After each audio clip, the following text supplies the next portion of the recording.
welcome to, I believe, episode 31 of the Weebs of the Roundtable podcast. In this podcast, we're going to be talking about our mid-season impressions of the spring 2022 season. So joining me right here is Mad Out of Culture, Ryuseishun, and an OG of Weebs of the Roundtable who rarely comes on the podcast these days, but when he comes on, you know it's going to be a banger. I, of course, am talking about ramen reviews.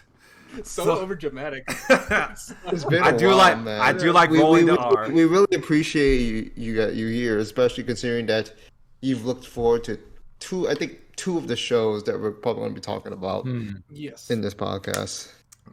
Big time. Well, technically 3. Let's talk about the third one. Yeah. So, as usual, we're going to start at the top of the list on my anime list, and we're going to work our way down. So, the first show we're going to talk about is easily the most talked about show of the spring 2022 season, and that is, of course, Spy X Family. And yes, I pronounced the X. Yes. Because it flows off the tongue better. I don't care what it says. It's not Spy. It's Spy Family. I don't care. Spy X Family. I'm just saying, like, if they didn't want to pronounce the X, then why put the X in there in the first place? Looking at you, Hunter. For the dramatic effect title, okay? For the title effect, that's all I can think Just of. say the X really fast and then Spy X Family, like. It just sounds better. Just Spy Family. Japanese people say Spy Family, so. Spy Family. It's just whatever feels comfortable. I don't think there is a right or wrong. I personally believe there's no right or there's no right or like. There's no right or wrong. I sometimes say Spy times Family, so. Spy multiplication. Spy multiplied by a family. Except that.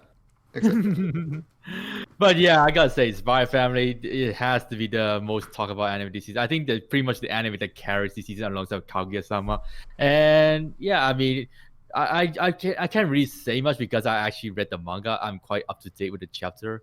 It was actually Memory that recommended me this manga 2 years ago, and I've been reading it since. So, did you watch it before the anime aired?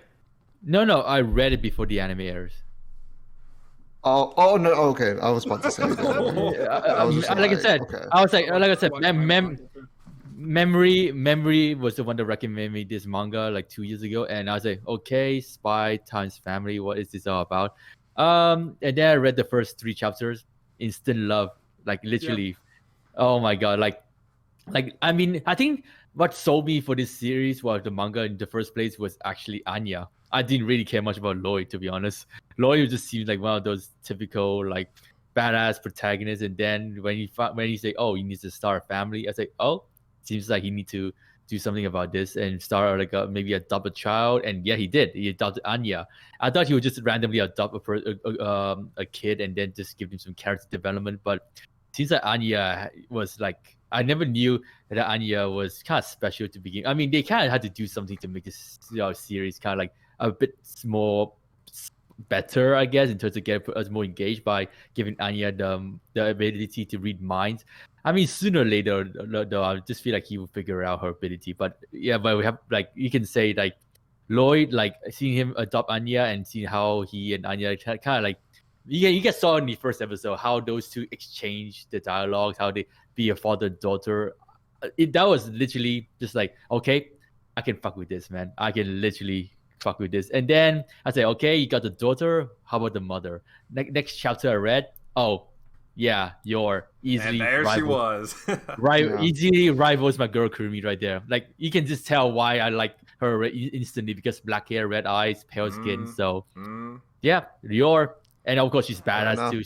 She kills people. So yeah, that's why I say, okay, you're instant love. But I cannot say she's my top 10 favorite girl yet because the anime hasn't aired, and here she is now, my top 10 favorite character ever. So that's all I can say for the first 2 episodes. But what do you guys think though? That's a manga reader wise.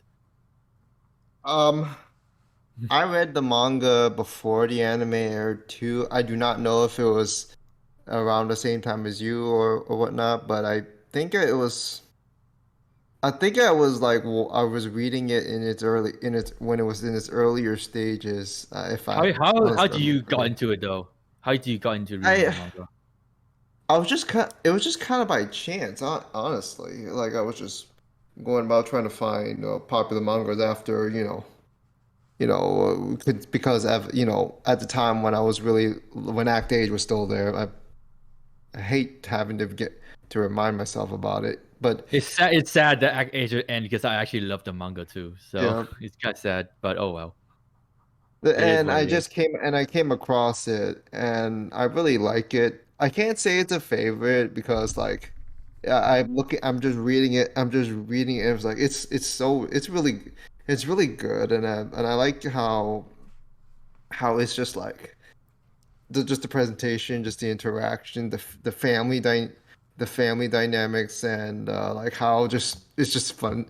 It's just really fun. Like just a lot of just crazy stuff just kind of happens, and everything is just kind of built on lies and deception. But they are generally trying to be a family. But of course, there's something under that they always have to do what their mission. They have to go with their mission. So there's always some shit going on when they're trying to do cover up. And Anya, you can't lie to her, by the way. Like she's gonna you cannot. Yeah, that's true. Your inner monologue will be your inner monologue. She'll hear it if you're within range. You will definitely you cannot hide anything from her. Like imagine her in any shonen or anything like that or anything that is just like it was just like where is this character's inner dialogue? We could have had Anya there and we could have known about it because she would just know right away. And that's why there's more increase. I think it's because of her. There's actually a notable amount of inner monologues used because and it makes sense because Anya's there. She can read minds, and like it's not now. Is there a limitation to it? Yes, she can't read a lot of people. She cannot read the minds of a lot of people at once without feeling dizzy or whatnot. And there'll probably be some other reasons why she won't be able to use those powers, which will be revealed later on. But the way she has to try to just play it out, like because of how she knows about it, and then she tries to do something about it, or like she acts because she knows about the info. There's just so much, a lot of crazy things just go on because of that, and it's just generally fun. I think that what also sold me to the series. So Anya just try her best to use ability to help, also try to hide it too. So yeah, and it's not. Yeah. The thing is, like, I'm not saying that. The thing really that just a little bit of a nitpick that I have is just more with the manga is more like it doesn't feel like stuff. If at the time it doesn't feel like a lot of stuff is as fleshed out as it could have been in some areas, or maybe like some characters don't get some of the minor characters don't get as much of a highlight. That was something that I'm just reading it and I'm just like, this could work so much better. Like it's good, it's really good, but it could work so much better animated. And what do you know? Because of the increasing popularity, I'm just like, oh, it's gonna get anime at one point. When the announcement finally came, I'm like, yes. I mean, you kind of won the poll for what manga you want adapted in the anime Japan last year, so they gotta go for it, I guess. Like Spy Family was the number one most asked for adaptation. Yeah. I remember now. That poll. Like I think it blew. I think it blew up the poll, blew through the polls just like that. And I do wonder which one's the winner for this year, though. I forgot, but it was a manga never heard of. But yeah, it's just weird. There are weird manga series coming out. I don't want to name any of them. But yeah. I can totally understand that Spy Family won the poll last year for wanted adaptation because like literally every Japanese that I go on Twitter, they are just so excited for this. I think mainly the fact that Japanese love cute things, love beautiful girls, so that's why you see the fact that I mean, very rare I see Lloyd ever being mentioned by any people on Twitter, especially in the Japan. That's how I think.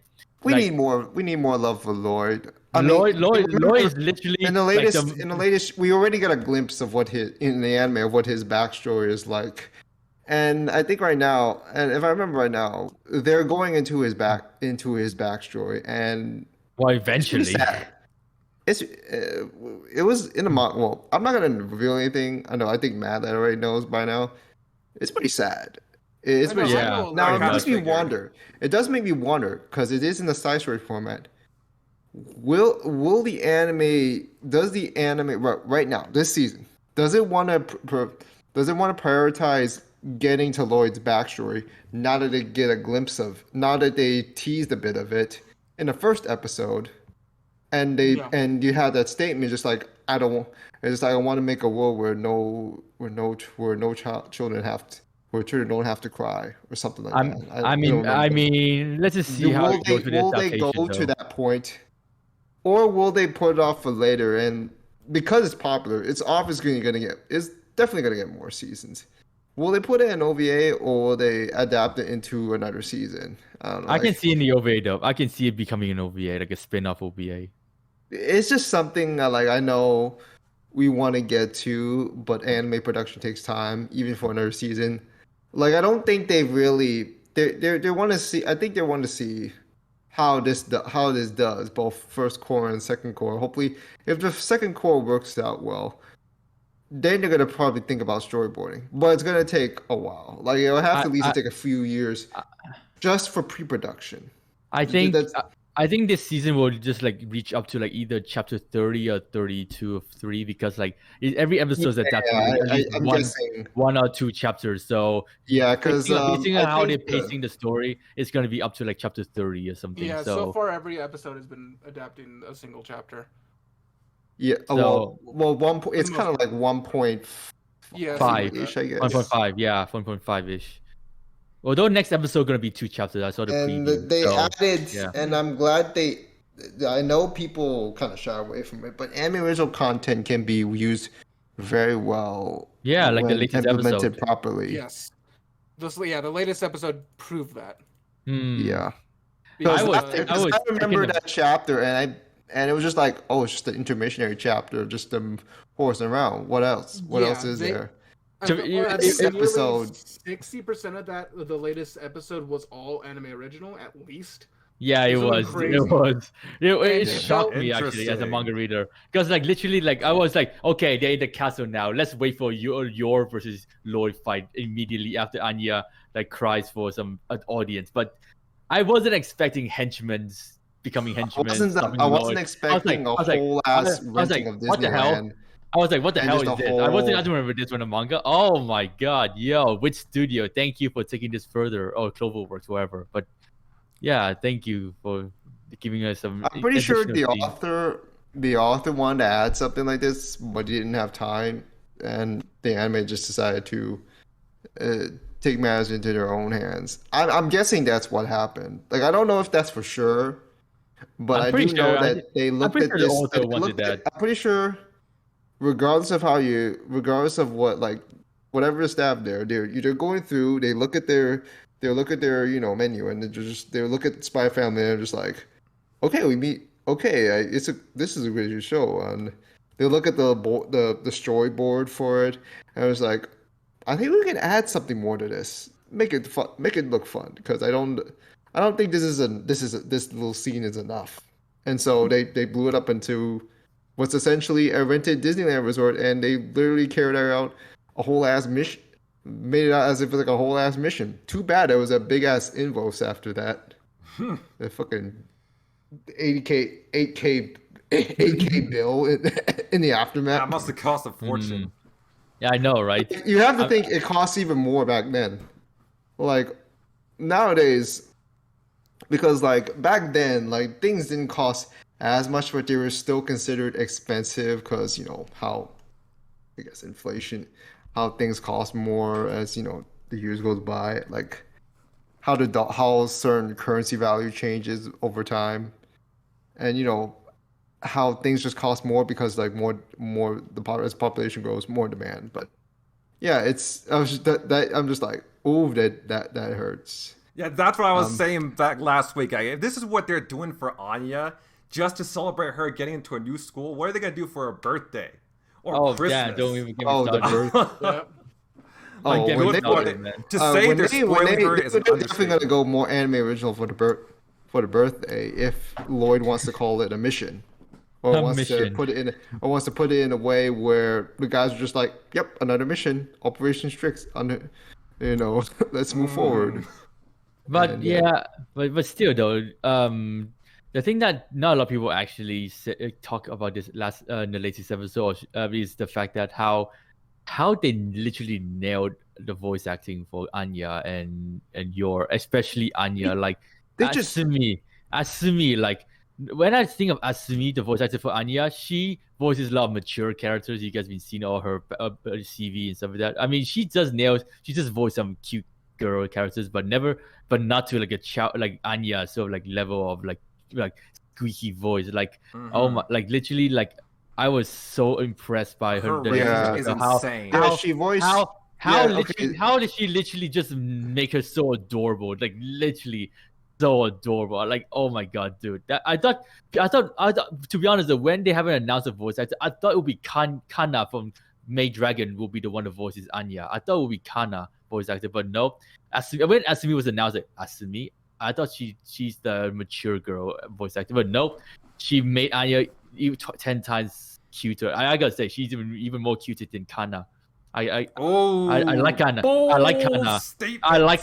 I like Kana, but Anya is just like, wow. It's just like, damn. And of course, your Misaori Hanami is like quite popular already. But I mean, I remember like listening to one of her podcasts about her role and stuff like that. She just said that in the Spy Family, she's looking forward to show you guys how she voiced Yor in a drunken state, and she delivered.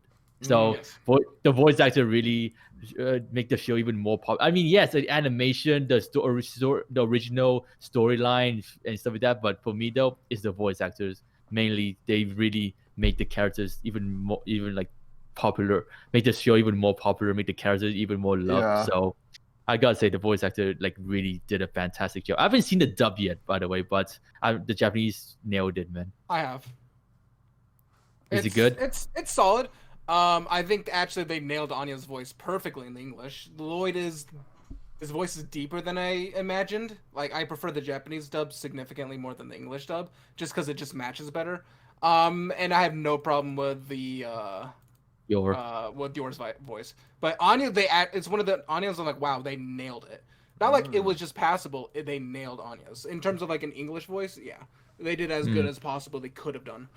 And I have nothing but praise. Only one I have problem with is Lloyd, but that's simply because I'm just so used to the Japanese dub. But the English dub's good. It's solid. What you were about to say, Real, regarding to the voice actors? No, I was about to say like Anya has, the like Asumi's voice acted quite a number of familiar characters. Like she voiced Vivi, she voiced Shisei in Ancient Magus Bride. She actually voiced Missouri in Sound Euphonium and Liz and Blue Bird. She voiced Sanjuna in Son of VSK, Juno in Beastars, Arisa or Ocha, like we call Ocha, like whatever she's called, like her from Fruits Baskets, and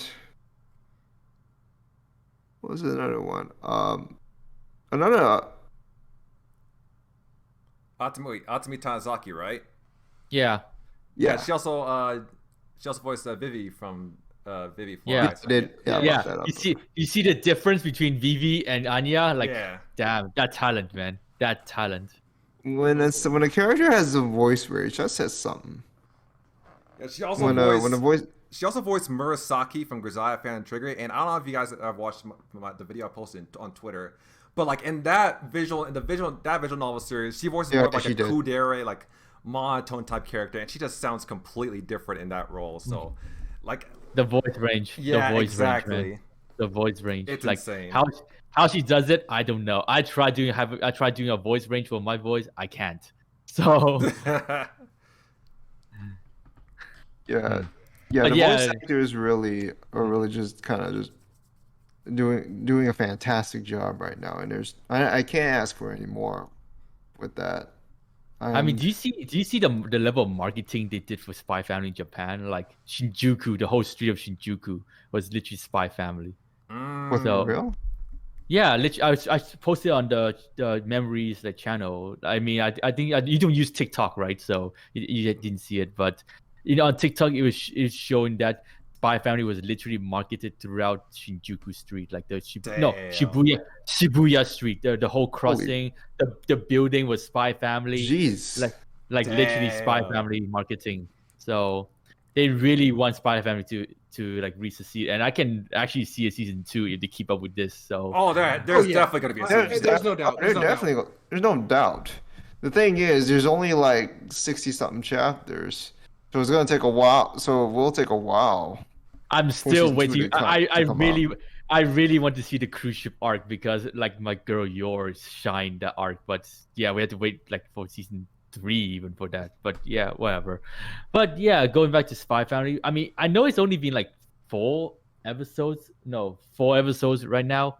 Oh no, it's 5, right? No, 5. I think it's 5. 5. I think like 5. Yeah, we are on the Yes, 5th 5 episode episodes. already, and we haven't even like seen Anya school days yet, and that'll be the next episode. And I can tell you, and I'm just kind of looking forward to see how would they nail the other kid's voice, character's voice for the kid, because like do you guys see the preview for next episode? Yes. Yeah, they're gonna be Yeah, new characters. yeah. There's this boy that I'm looking forward to see how would they nail him, because you can say he's a interesting character. I mean, Yeah. Okay. his character, like seriously, like the thing about Anya and that boy in my Twitter If I timeline, remember correctly, I've seen fan arts of those two in teenager already. I was like, whoa, chill. I know you're shipping those two, but I chill. mean, their relationship they started off on a really rocky moment, and Of course, man. Of Oh course. boy. Yeah, of course. You can see that. You can already. When I first read the part of the chapter, he's gonna be like the douchebag of the story. But then sooner or later, he start to shift that way in the story. Why am I not surprised? I mean, I could see people just saying just like trying to redirect their dislike to him because they're just gonna find fucking targets because sure people. Now that we bring this up, I just don't. Oh. It's such a great. This is such a great series. Now I'm just like, it's so good on all fronts that there's no way you can do. You can hate it. They can find any justifiable case to it. And there's nothing justifiable to hate about it. Not like if you're so if you're annoyed by Anya's voice, that's on you. That's just you not liking her. That's just not liking your voice. Like, you know liking her voice. you know what's an annoying voice? The latest episode of Hero voice, Kyo. That's an annoying voice. Oh yeah, Oh. we can get No, we can get to that. We'll save it for later. We'll save it for later. We'll get into There's a that. whole We'll can get. of worms. I'm about to spice. I can try to check it. I'm about to spice. Thing up is, Hero. it's like I would just hope, and I would just, and this is just another bad case of where a popular anime just like is getting hated on, but in this case, it's more for no reason because it doesn't seem to me like it does anything like even remotely wrong. Like I'm so confused that people like if you're saying like, oh, this thing is overrated and stuff, like I don't care if you don't think it's the greatest thing in the world, but like it's just a generally good show and it's generally a fun watch. But if you're gonna go and say stuff, just stuff to hate on it, or say things about it and try to be critical, but saying in a way that you know is gonna get backlash. I don't know what the fuck were you thinking. You're just here for attention grabbing. You're here to chase clout. You're here to just cause an unnecessary discord on the internet as usual. you are just salty that you don't have a good loving family like that, like them. You're just salty because your favorite show is supposedly not as good as it. What are you doing? Yeah, sadly, get Spy X Family. It's one of those times where the more mainstream something gets, the more those bad takes become more popular, more noticeable. I'm just so confused. How do you start such a hate bandwagon with this? A lot of times, There's a saying. I get There's always haters, man. I can always get it haters. with something like Mushoku Tensei because of Rudy and how he is, but for Spy X Family, I don't get it. I literally don't get it at all. A lot of times, it's clout chasers and trolls. You see it with Demon Slayer, you see it with Attack on Titan, and if you want to go outside, you see it with all big animes. Exactly. I really dislike Demon Slayer, but I'm not gonna be here chasing clout, talking crap about it. I'm not that stupid to do something like that. But these people out there, why? They want the attention. They want attention. Does clout earn you? Does clout earn you anything in terms like maybe currency or anything? Like, I just don't get it, man. It really bugs me, and the fact that there are some people you think had common sense but are willing to try to defend. Like, the thing is, the Spy Family fandom is not gonna. Is all of a sudden it looks bad just because they're simply responding because these people are just there, because of course they're gonna respond because these guys are just saying things for no reason, and it's really petty of how they do things. And if you could have given at least one legitimate reason of why you don't think Spy X Family is as good as many people say it is, then I can give you the benefit of the doubt. But I haven't seen one tweet or post or whatever of people saying that. None.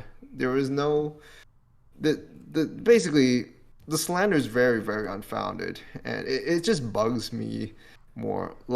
I can get slandering and popularity because it has certain particular problems, but for Spy X Family, I just can't find. For me personally, I just cannot find a particular problem for it. Maybe the CGI, that's nothing. That's just something that just comes with production. What CGI? Yeah, I don't even remember. The CGI people in the back, what CGI? Yeah. What CGI? To see people in the back, but it's just that's not even worth talking about. That's not even worth complaining about, honestly. So it's just befuddling to see why people will just go out their ways to do it. Are you just annoyed by Anya fan art, or just annoyed by your fan art? I don't know how you're annoyed by your fan art. Let's be real here. Dude, your fan art is by far the best fan art. I just don't get it. This is just so puzzling. This is just so puzzling to me on all fronts. It really is. I mean, real, just get used to it. Nowadays, you're just gonna find cringe haters. I can only imagine how this will blow up when Chainsaw Man comes up in fall. Oh yeah, it's just shonen too, so that's even worse. That's gonna be even worse, to be honest. You're gonna be one of those big ass shonen shows. When it comes to one of those shonen shows, there will be those haters that just doesn't like to speak out, just finally speaks out. So just enjoy the ride. I just enjoying the ride. I don't really care about what they say. I just enjoy the ride.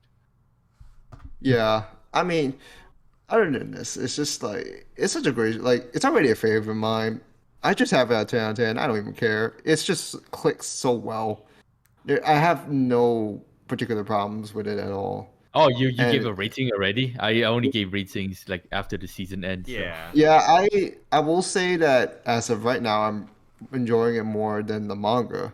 because of what the more context that was added.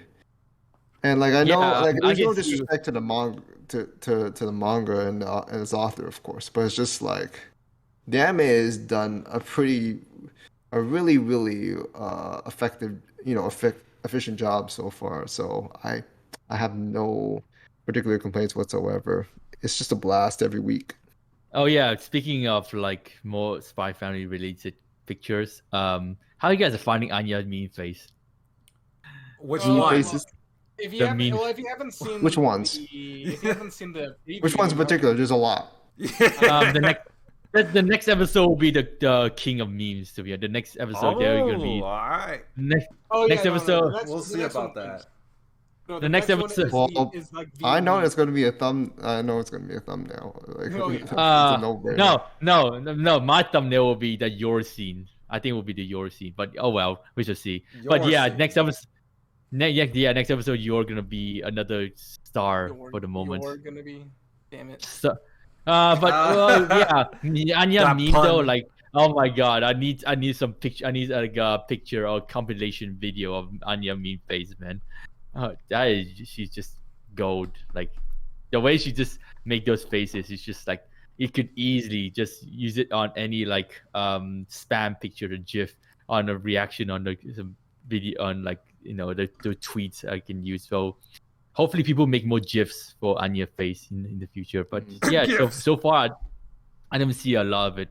But yeah, I think mainly the fact that the characters is what really drives Spy Family. If it's just Lloyd, if the story just focus on Lloyd, I won't have this sort of same level of enjoyment. But it's because it's a family related oriented show. I think that's what so many people, because like you guys think about it, why Demon Slayer is popular, because family plays a massive part in this sort of like theme. And Spy Family is on the title, and you see how caring Yor is to Anya, how loyal is to Anya, even though he tried to deny he's trying to be affiliated with her, but he in the end, deep down, especially back in episode 4, he really do care.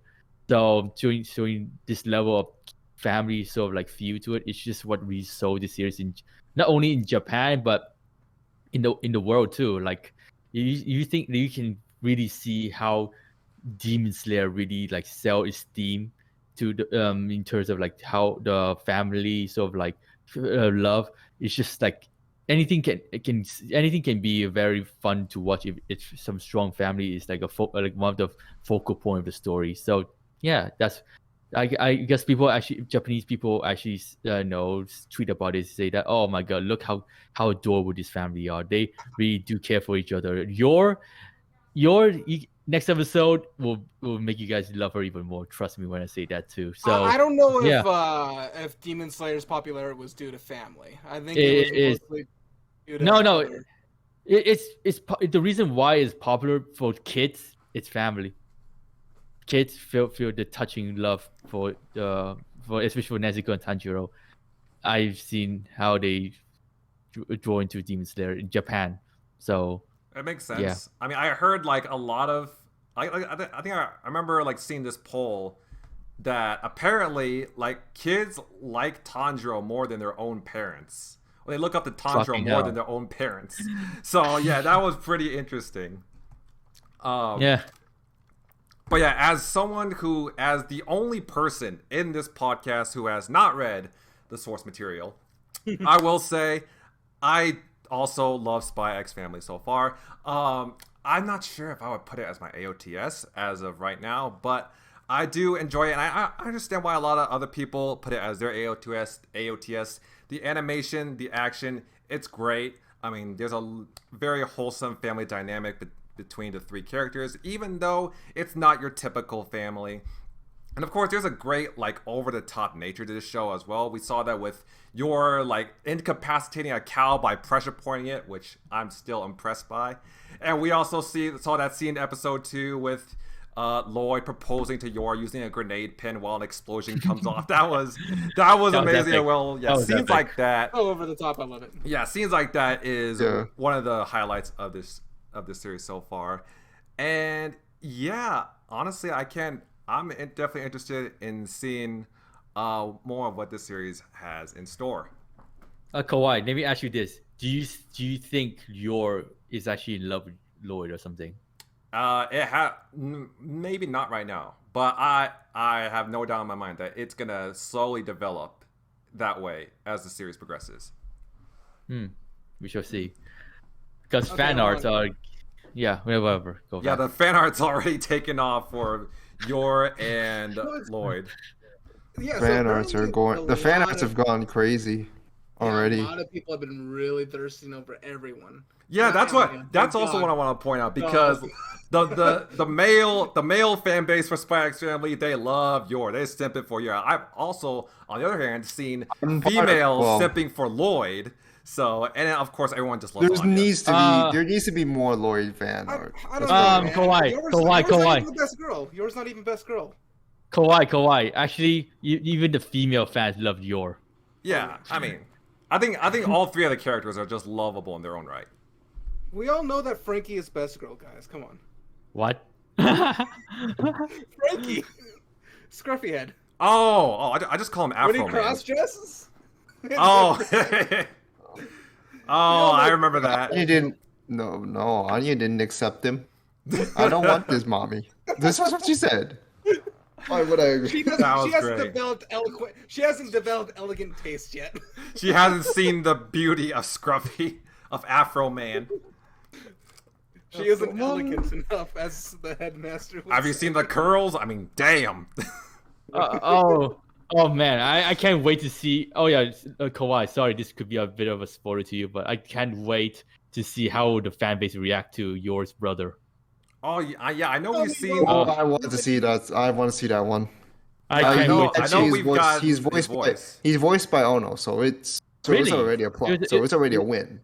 Wait, it's been announced. He's been voiced by Ono. I thought it was just a rumor. And so on, yeah, the one that we've heard voiced his Flock. voice. We've heard his voice. The one Yeah. that voiced. Yeah, I thought that was just like a rumor voice actor, but okay, he's Ono. Okay, sure. I Why recognize not? his voice anywhere. Okay, sure. Can't wait to see Yor's brother, because trust me, And he also, the fan base, especially the girls. I think I can tell you this: girls would love Yuri more than Lloyd. Oh, interesting. Oh, I can see that. I can totally see that.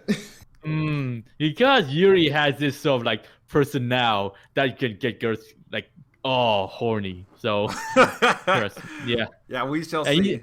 I I mean, mean, Ono knows how to play the smooth.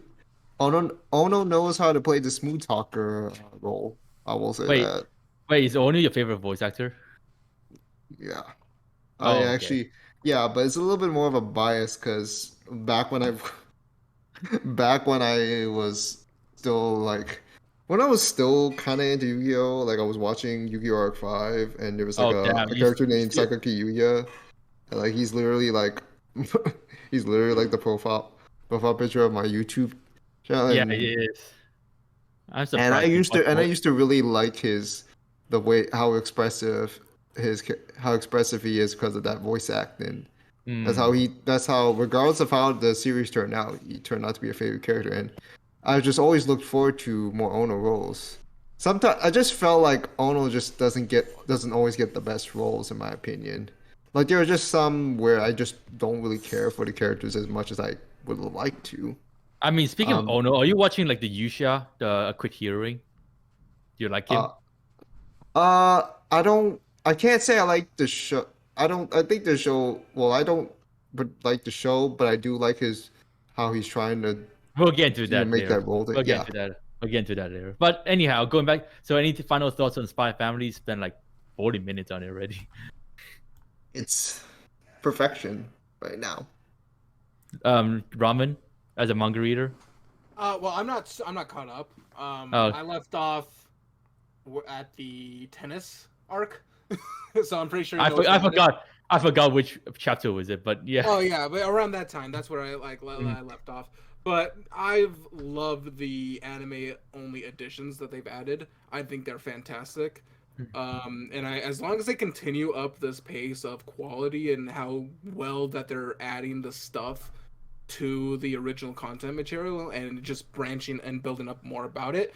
I don't see this dropping from one of the top shows of the last like 5 years, outside of Attack on Titan, of course, because it's just that good quality and anyone can watch it. It has stuff from everything, so anyone can pick it up and watch it. It's kind of safe for all ages for the most part, so I don't see how the show will not drop from its popularity anytime soon.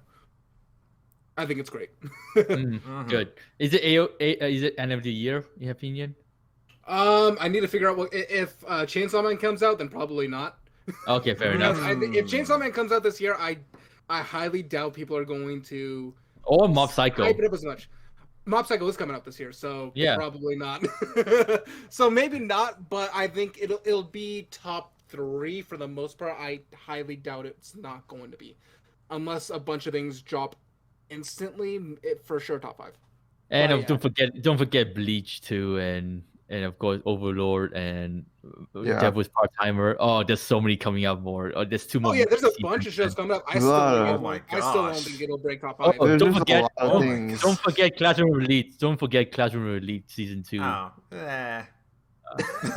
wait, hold on. You loved whatever that long-haired girl name is. Susan A? Yeah, of course you just... Okay, let's just save it then. Let's just save it then. Yeah. I mean, yeah, it was enjoyable for me, but it wasn't like my favorite of all time or anything. It was solid. Yeah, it was solid. So Kawaii, any final thoughts? No, I think that's pretty much it. Actually, I think it's fair to say we can move on. I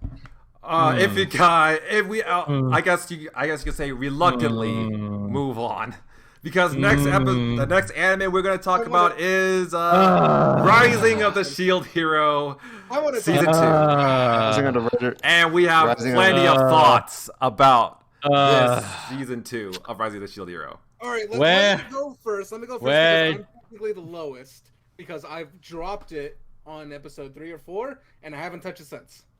Season 2 or 1? Season 2. Two. Okay. Yeah, I forgot. It was the one where it just got boring. I think it was episode 3. Yeah, I dropped it at episode 3. I plan on picking up again. It's just, I remember season 1 being a solid show. Overall, I had some ups and downs, but it was a solid overall show. There had been boring moments. It just wasn't in the very beginning of the series. I can't really say the same about this season, unfortunately. This season was... I don't blame you. For having us wait 3 years, I think it was, 2-3 years, I kind of wish it started off a little bit different. First episode was fine, but then when you keep that same tempo and pacing throughout, it just was like... Well, all right, so let me see more. And, okay, let me see a little bit more. Okay, this big battle. We're not going to talk about that CGI turtle. That 20 FPS CGI tortoise. That looks like... Not a bad show.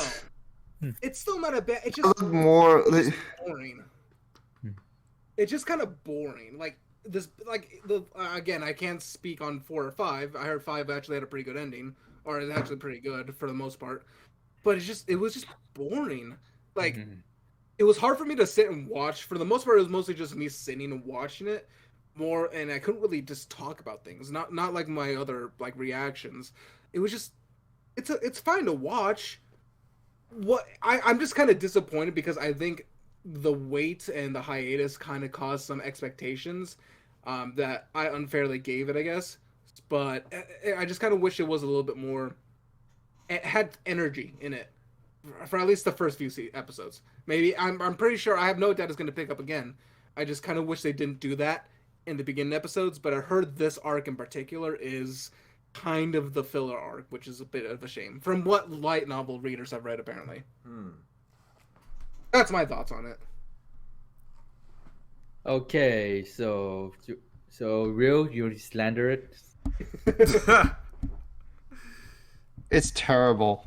Fucking terrible. Holy shit. That's to be expected. End the podcast. Yeah, that's our thoughts on Rising of the Shield Hero. Let's move on. It's fucking terrible, guys. I don't want to mince my words here. The thing is here, I'm not gonna lie. My stances on Shield Hero like haven't aged well over those past years, especially when I've read after I've read the manga and some of the light novel, and I'm just like, it's not like I just don't like how what Shield Hero went. Like I felt like it was a show. It was. I don't. This is why I don't like revenge stories. It's just there's just a lot. There's just a. It's just so easy to waste a lot of strong points with it. It just feels like a normal It just feels like a normal isekai right now with some with some very blatant RPG implement or RPG elements here and there. But this one is just like, why are you here? This arc has me like, why are you here? Why is Naofumi somehow all of a sudden he is suddenly able to cooperate or have the support of others? Like I just don't like how it just came so conveniently. Now I know it has to do with some stuff being cut from what I've heard. But the way it just pans out is just like it's just so ho hum at best. I don't like. It's so. It's just there. You just watch it. You there. You don't really care about stuff going on. Then all of a sudden you have this guy. He's this freaking Cartoon Network level looking ass real kill villain character with typical glasses on. Yeah. So annoying as whole ass cartoon. Actually, no. That's a disrespect to call him a Cartoon Network level. They're actual good Cartoon Network antagonists. So he's several levels lower. That's how bad he is. Like, why are you here? And the fact that that the way that episode ends, he's gonna stick around. He's still gonna be around at least for a while. Like, I bet he shows up in the very last part of the core just to be an asshole, and then to finally get defeated. I'm just gonna say this right now. I don't know if anyone's. I only watched the latest episode, right? From yesterday. Just on me. I have. You're welcome. Hey, honestly, you're welcome to if you have heavy spoiler stuff, you're welcome to spoil it. That's fine. Why would you insert such a ridiculously? It's just randomly insert the unfitting opening. Try to make something epic. It can work. It can be okay. But it's just like it was supposed to be an intense moment, and you just make it so fucking cheesy. I'm just like, okay, this show like I almost quit mid episode because of that. I'm not kidding. I physically got out of my chair. I'm just like I literally had to. I almost stopped the episode right there. I wasn't even trying Like I was trying not to care so much, and then they played that, and then they started playing like so random. It was like, okay, this is over, I guess. Like, I'm sorry, what? There is no.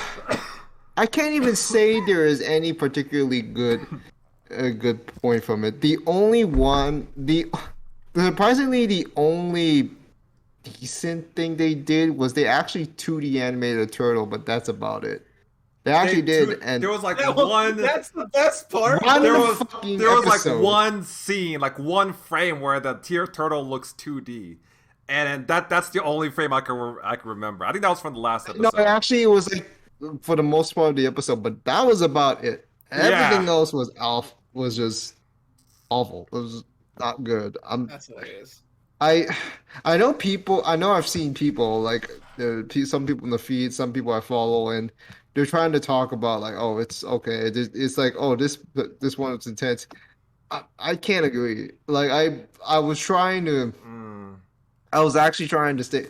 I couldn't even keep focused. I had coffee but before I watched the episode, I was almost getting drowsy reading it, and then they play that song. I was like, and then do that that typical insert main theme to make this look epic. I almost got out. And it's just, I don't know. I feel like I feel like it may have been a production committee choice there, where maybe this season got shafted just because, not just because like the arc itself was pretty lame, but because they made priority, because the studio has priorities on another show that will come out soon, or is going, or about to come soon. I think some people are saying, like, because Cinema Citrus, right? That was doing Shield here. That's doing Shield here, right? I think so. Yep, Kinema Citrus. Yeah.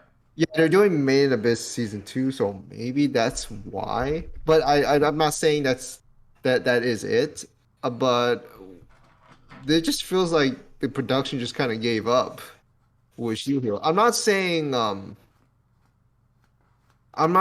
that they're not trying to make an effort, but it's just more like this production is just kind of just in a rut right now. Like not only is it lame, it's just like it doesn't even feel like it doesn't even feel like there was like enough, any much good quality in it either. Like it's just there. It's just it looks even worse than the set. It looks worse than the first season, definitely. Oh It's yes, just, I agree on that. Yeah, I think so. Definitely not as good as the first season. You pretty much say all I need to say for Shield here already. But for me though, I try my best in every episode to say something nice about each episode until the latest episode. I know a lot of people like the latest episode, so at least it's decent. For me though, it just feels kind of like off in some ways, because like the fact that Risha has some plot armor in the end, just standing up over the gravity. I was like, yeah, Risha. Now you give her some spotlight. I mean, yes, I can tell that they've been building on her character for the past, God knows, like 3 or 4 episodes. But still, though, just seeing how she just stood up using her key, which, I mean, to be honest, though, I'm pretty sure Naofumi can do the same if he doesn't mind getting smashed on the head. Like, come on, man. Like the fact that how they just made Kyo, that dickhead, just so overpowered. It just baffles me. Like, why can't you guys just find some other ways to like get to him? Like, you guys have to like rely on talk no jutsu, trying to get him out of it or something. Like, oh yeah, let him execute the plan. We could at least could you at least use chaos magic, chaos shield to end it all or something. Oh no, I have to go easy on him. But like, I mean, yes, you can see some good animation scene with Risha and stuff like that, but it's just the way how they end the fight with Kyo. Like, oh yeah, I have another plan. My plan here is to collect the soul. Bye bye, dude. Could you guys at least just get to him earlier? Like, I was so annoyed by. I mean, nothing wrong with the voice actor, by the way. I'm not here to hate on the voice actor. He did a fantastic job on voicing Kyo, because like, to get someone to voice a character that made me hate him is actually showing that he's doing a good job. And I gotta say though, you think Anya's voice is annoying? You guys haven't watched Kyo yet. Like the way he just made the character so hateable. It's just like, dude, seriously, I cannot stand him. If I see him again, I just want to punch the screen. He's coming back at some point. This is inevitable. Say again. He's coming. Well, the way he just got away, he's definitely coming back. I think. Unfortunately, he's still not dead yet, and I'm surprised that Risha didn't like go for the kill. I mean, of course, she's too nice to kill, but oh my god, this show is just playing too nice. I gotta say, they're playing it a bit too nice now. Like, I don't like shows that doesn't play nice. I like them to be more straightforward. Just go for it. So yeah, I mean, for me, like, when I was watching this show, I was just trying to figure out what exactly made season 2 so like as boring as it was. I guess maybe it is because it does play out like a cliche, like isekai. It does play on the cliche isekai tropes. I think it also is because, like, it started off with the setup phase, and the payoff for that setup phase isn't even that impactful in the first place. So I guess that's also why. And also of course, like the cut content I've heard from the manga readers, from the source apparently material there's readers a as lot well. of it too. Yeah, exactly. I don't know. Like, it's Shield Hero season 2. It's just not doing it for me so far. Like you guys also said as well. I am not gonna lie though. When I heard Kana Hanazawa, my number one favorite voice actor, is gonna be voicing Os, I was actually really, really, really, really excited for season 2. I'm not gonna lie. I was like, so it was like I think it was like my second most hyped show for this season, because like my girl Kana Hanazawa finally get her moment to shine. But Os character just feels so dry, to be honest. I think Holst is probably, I guess, one of the only things I like about season 2. But it's mainly, the main reason why I like Holst is because she's hot. That's probably, dude. It's a no-brainer, man. It's a no-brainer. Yeah. She and the way, and also the fact how she died, I didn't even cry. Yeah, I was like, well, that happened.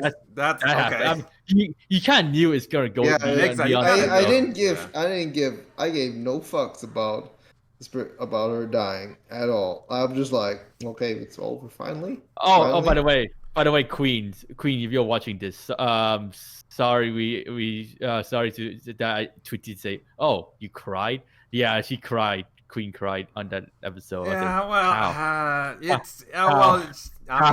at the end of the day, she has her own taste and we have ours, so it is what it is. I think it's just more like if you're invested in the characters or not. In the end, regardless of how good or bad the writing is. Maybe I'll feel something if this was the last episode of the season, but this is only the 5th episode. So yeah, they're I wish they could have at least developed her. I wish they would have at least developed her character more. Then I would probably feel something more when she died. In fact, I think a lot of characters in this series could benefit from character like Rishia. Like, yes, it was awesome to see Rishia actually being useful for once during the last episode. But the thing is, it kind of, like, I do wish, like, it didn't come so abruptly. Like, literally, like, during the last episode, like, it really just seemed like she just gained the ability to be unaffected by the gravity spell and gain new powers all of a sudden. Like, it just, I mean, there were hints at, like, before that she does provide she does have, like, some sort of magical capabilities, like manipulating ki or whatever explanation they give. But I get that. But I wish they could have explained, like, go more into that in the actual anime so that her rise to power and usefulness actually comes off, like, a lot better. Like, is a lot more believable. Apparently it was, like, explained more in the source material, but once again, they axed it in the anime adaptation. Also, I do want to talk about Kyo as well because, like, yes, like you guys said, he is an annoying ass villain. He's a whole ass cartoon villain, and like it's like that's probably one of the worst things about, like, not just episode 6 but Shield Hero in general. It's like they set him up to be, like, as annoying as possible just for the sake of being annoying, just so fans, like, can be happy once he gets eventually defeated, which is, in my opinion at least, a very cheap way of writing a villain. Just make him as annoying as possible. No need to put any thought to it. Just make him annoying and make him, like, taunt the main character. It's such a cheap way to write a character. And like the worst part is he doesn't even, like, lose the word. Like, you can make those types of villains so that you get more satisfaction when they're defeated, but he doesn't even lose at the end of the episode, which means that we're gonna see more of him in later episodes. They're gonna draw out his annoying personality, and then just so fans can feel even more happy when he's defeated, and that's just something I'm not looking forward to at all. I mean, I just don't understand. I'm not gonna lie though. After the episode 5, I literally went on Wikia to see whether or not he check on his status. Is he still alive or dead in the story? I'm so glad with the turnout, to be honest. So, but yeah, still though, I gotta say, She-Hero, I'm not gonna lie, I like the first 2 episodes. Well, especially the first episode because it's like the nostalgia of 2019 hitting me hard. But it's just the fact how the story progresses from episode 4 onwards. Episode 3, excluding the tortures in CGI and stuff like that, I actually quite like the invade. I kind of actually like the fight though. Yeah, it not gonna wasn't lie bad. though. I guess.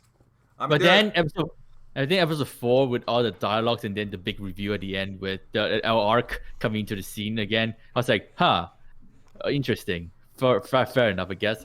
But the fact that how fucking dare they give Glass a isekai outfit? What the hell, dude? I was literally complaining with. Wait, why you don't like the twin tails?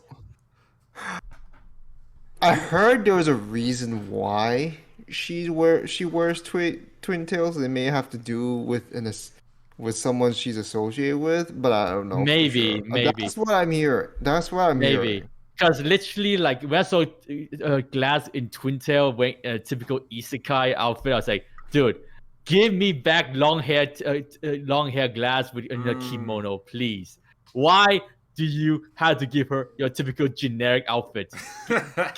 Like, oh my god, I was so annoyed when Glass wears like one of those like isekai adventure outfits instead of like her kimono. I was like, dude, she looks so much better in kimono. Why you have to give her twin tails too? Her hair look amazing long haired. So, oh my god, like at that point, I just like say, okay, Shihiro, you are really destroying my hype for this series now. Like Glass is the only, like when I saw Glass, I was happy, but when I saw what she's wearing, I'm not happy. So, oh god, but, no one was.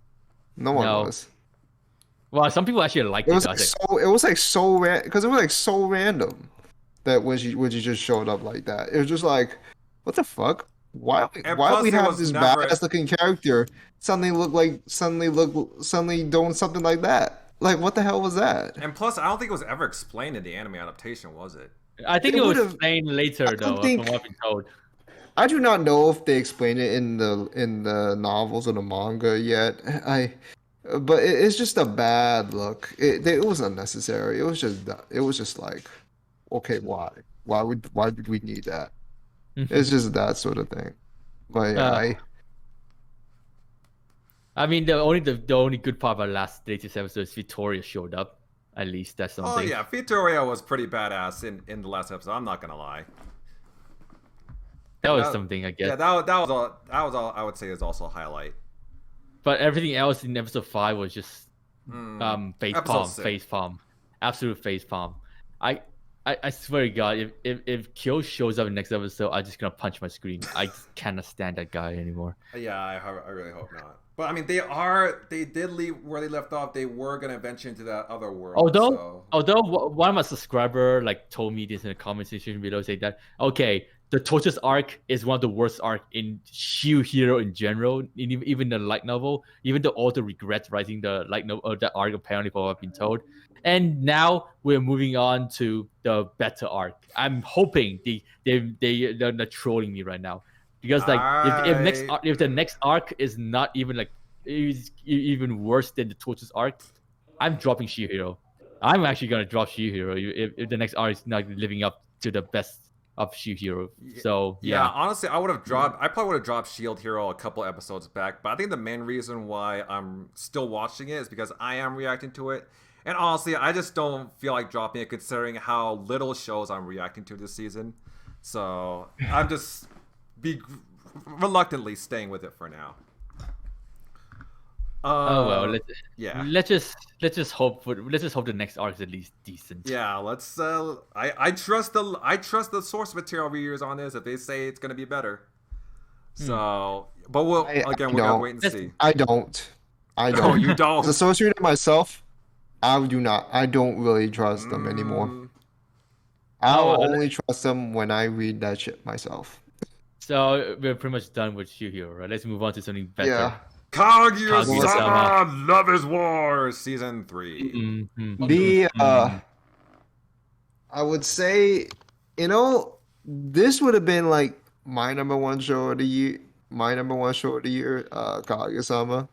But that's Spy X Family now, because this thing, and there's a lot of reasons. I mean, some are related to the manga, but yeah, it's still as top notch as it can be. I don't think it has gotten any better or worse, but it's just been. Don't talk about the manga. Okay. Don't talk about the manga. No. I don't like how the story developed, to be honest. What? Yeah. Oh. I'm just glad. I'm just glad that the anime makes me forget some of the stuff I don't like that had happened down the stretch with the recent arcs in the manga. The fact that it can make me forget that the anime right now can make me forget that's a thing says a lot about how successful it is. Kawaii, just to let you know, the episode 6 will be adapting chapter like 101, 2, and 3, and the latest chapter Kaguya-sama was like 250 something or 30 something. So a lot of source material still left to adapt. Yeah, basically. Oh Yeah. boy. The thing is, are they going to go for more of it? Are they? Because it depends on how long A1 wants to invest in this. And we are covering the cultural festival arc. Oh, for sure, we're covering. But the thing is, okay, you know what? I'm not gonna say anything about that. When it comes down to it, it comes down to it. I'm just saying. But so far, like, it's just been solid. It's just that. It's just an overall another great showcasing of why Kaguya-sama anime is in a lot of ways better than the manga. Like, it's just the direction of the Komi, how inventive, how creative they can get with it. Like, they take this material, like, we're gonna tweak this a little bit. We'll have Chica spin the turntables, turn into the most epic rap battle in the history of humanity. Right. That's how great. That's how like Shirogane was dropping heat. Like, that rap game that was there. It was pretty good. I'm not gonna lie. I gotta say though. Of course, you gotta love the way they throw in the F-bombs to spice things up a little bit. Oh yeah. Also, Chica said motherfucker. I was like, oh, cool. Oh, cool. They actually recognized it. The English term motherfucker. That's crazy. Motherfucker.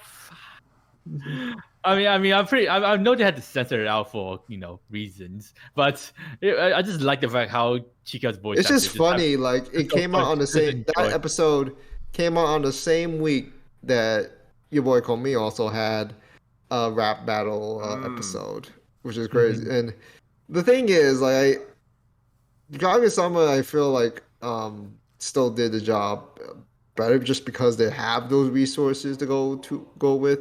And then your boy Komi is just like, at least they were trying to be creative with the flow of what lyrics you're trying to come up with, because those lyrics I looked on, those were complicated. Those were complicated as hell. Like, even the translator had to come up with something to make it work in English form. So yeah, but it's just been great. So there hasn't been a particularly bad moment for this series at all. Not one.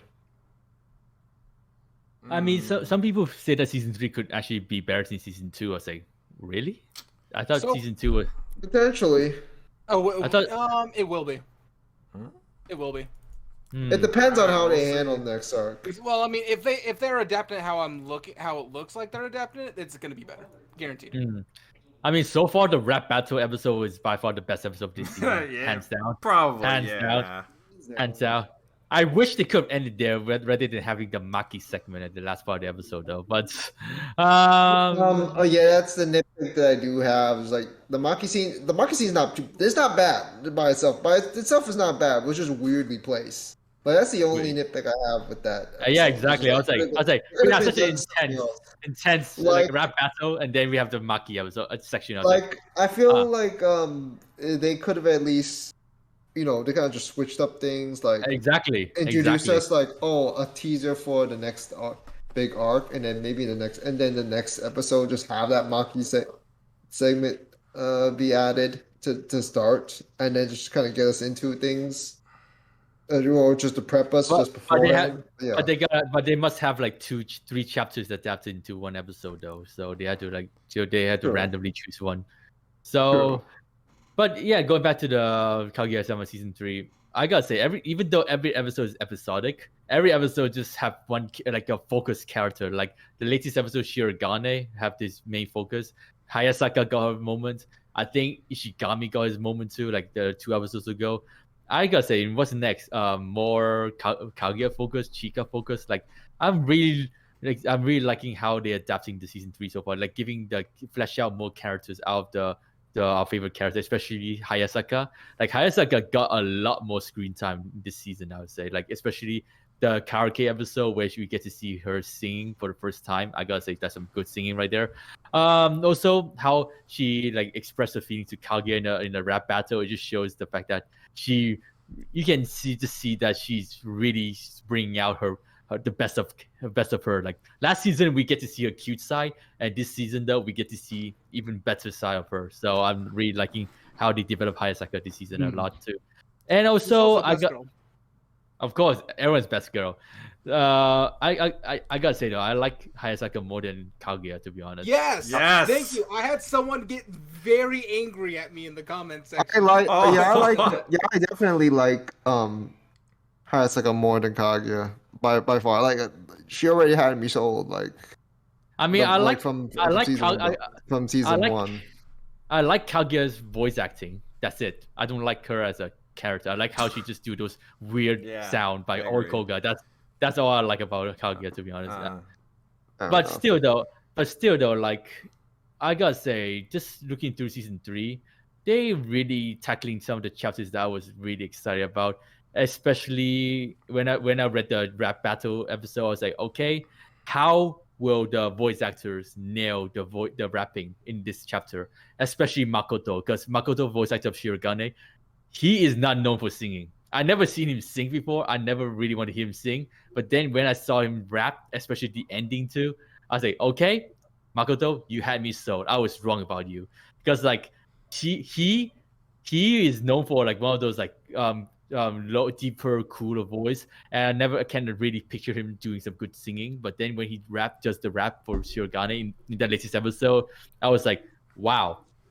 I can't wait to see him to do that on live stage, because remember this, guys, there is going to be a Seiyu live stage show, and they did the Chika Dance live stage show already. I'm expecting to do the same for rap battle, especially the ending scene with Chika rapping. So yeah, I'm looking forward to see whether Makoto is able to replicate that sort of like rapping, because like he did a fantastic job in terms of like bringing out the lyrics from the manga, because like some of the stuff they did it in the manga that is actually really boring, to be honest, but the anime really make it more aesthetically pleasing. I gotta say, it makes it so much better too. Like especially how she gets to the DJ part, like you make the rotate the part. I was like, whoa, I didn't expect that. But still though, that's why I've been saying that Kaguya-sama anime is so much more enjoyable than reading the manga. I have, by the way, I'm not up to date with the manga, but it's just the fact I remember like reading this scene right here. I just like skim through it. But then in this one, I was just like, okay, I'm quite engaged with it. So yeah, I can't wait for more greatness from season 3, especially tonight in my time zone. Anything else you want? Ramen, anything you want to say? Yeah, easily the second best show, and I don't see anyone debating that.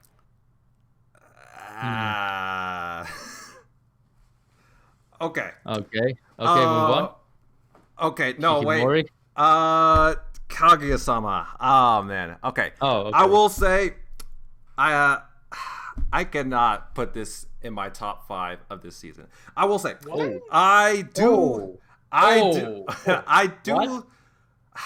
like the comedy. It is nice to see the characters again. I do like the comedy, although like the past 2 seasons, not a lot of it lands for me. Like it's nice to see Hayasaka again. You know, Hayasaka does have a lot of great moments in season 3 so far. I mean, she's, you know, beautiful as ever and wonderful as ever. And I mean, yeah. I mean, also there are some like other great moments as well. Like that one scene with like Ishigami in the bathroom when he was like frustrated that he didn't make it to the top 50 in the exams. I thought that was really well done. Like I feel like when this series does get serious, I think it's really well done. That I'll give it to Kaguya-sama. But my faults, the cons for me for the series. I'm gonna spit a hot take here, a bit of a hot take. I feel like at this point it's fair to say that Kaguya-sama, despite it being like a rom-com romance series, technically, at least, I feel like the romance is between the two main characters is the weakest point in the whole series, because I feel like we are between Miyuki and Kaguya, because we are like 3 seasons in. And I feel like I can see why you say that. Yeah, I feel like this relationship is just going nowhere. I mean, I think the strong suit really does lie in like the comedy and the focus on the other characters as well. And also, that's one of the reasons why I'm not really too into season 3. The other is Maki. Maki just doesn't do it for me as a character, because like I just feel like her tsundere like personality, I think, is just a little too forced. And there's a lot of moments where she has these crazy eyes and all that. But the thing is that, yes, that is kind of funny. But we've seen that in other characters like Kaguya, and I think, what was that one girl's name? That one side character, like Kashiwagi or Kishiwagi or something like that. The one with the boyfriend. Yeah. We kind of saw that with Nagisa, her as well. Nagisa. Yeah, Nagisa. Yeah, we saw that with her as well. Like it's nothing new to me when characters it's nothing new to me anymore when characters do that type of thing. And so, yeah, I mean, I just we talked about like the Maki segment earlier, and yeah, I'm just not a fan of her character so far. So, yeah, I think so far, I mean, I'll continue watching, but I think so far that's probably the 2 main gripes I have with season 3 so far. Okay. I can honestly understand. Mm-hmm. But I mean, I guess it just depends on how invested you are with the characters and how much they'll just rub off of you. Like it will always come down to whether or not you're gonna like the cast. Like I know the writing quality is one thing, enjoyment is another thing, especially with the characters, and comedy is subjective, of course. So sometimes maybe this particular sort of humor may not work for one particular character from your standpoint, but it works better for someone else, or something like that. I can understand why some people would not be really fond of the romance thing with Kaguya and Shirogane, at least at this point in time, because it is kind of just repeating itself. But I think that is the point. I think it's just because it's kind of like the running gag. They're trying not to get the other to confess, and they're trying not to confess to each other at the same time. So it's just kind of like a standoff. That's why I guess it can feel boring to some, or not as interesting to some, because it's just the same thing over and over. I can actually get it. I mean, it will come to fruition at some point, but I can get why people can be frustrated right now with it. Wow, Kawaii, if you find this part of the story boring, I can't wait to see how you find it after the cultural festival arc. All right, well, we'll have to wait. We'll have to wait and see once that gets adapted. We'll wait and see. Wait till see. Yeah. End of season podcast. Can't wait to see if you change your opinion. So, yeah. Okay, so anything else before we move on to Shikimori? No? Yeah. I don't think anything else. Yeah, I think that's pretty much it for me. Shikimori time. All right. Shikimori, Kawaii Daki Janai, Shikimori-san, aka Shikimori's not just a cutie. I read the manga. But you haven't seen the anime? Nope. That's right. What do you guys think? I basically have the same opinion, probably. Okay, I know. Basically what? I'll probably have the same opinion as you guys. Mediocre. Yeah. It's Shikimori. I'm starting to get into that mediocre side now, because the latest episode was, I think, the best of the season already, in my opinion already. So I'm trying to be respectful for those who do like Shikimori, but for me personally, it just feels next to worthless when it's just the same thing over and over. How can you have what seemingly a refreshing setup feel this tasteless? Like the roles basically switched, but the format's still the same as you see with any other rom-com of a similar format. It sucks. It's like Komi-sama bladder. What? Okay. I mean, I gotta say though, I feel like Shikimori. The reason why is probably because of the girl itself in the title, because like I can understand why people might not like it because of the other support. I mean, I gotta say the supporting character is more lovable compared to exactly. Who's the boy's name again? I keep on forgetting his name. That shows Inuzaka. It just shows how redundant it is to me, to be honest. So, but yeah, the boyfriend, like, he is so cringe. That's the thing about Shikimori-san, because yes, I understand why people like it. I mean, Shikimori herself, like, she's cool, she's pretty. They gave her a lot of like masculine kind of traits. Not to mention good facial reactions too. Yeah, exactly. I mean, I understand. Like, yeah, I mean, it could be a feel good series of some, and yes, Izumi and Shikimori does have, I guess, a cute relationship. But the problem here is that the reason what makes it mediocre compared to, like, especially like other rom-coms this season, like, it's because Shikimori in her relationship with Izumi, with Izumi, she's basically doing almost all the work. Izumi, what exactly is Izumi bringing to the table when it comes to their relationship? And that's not something. He can cook. He can cook. That's something.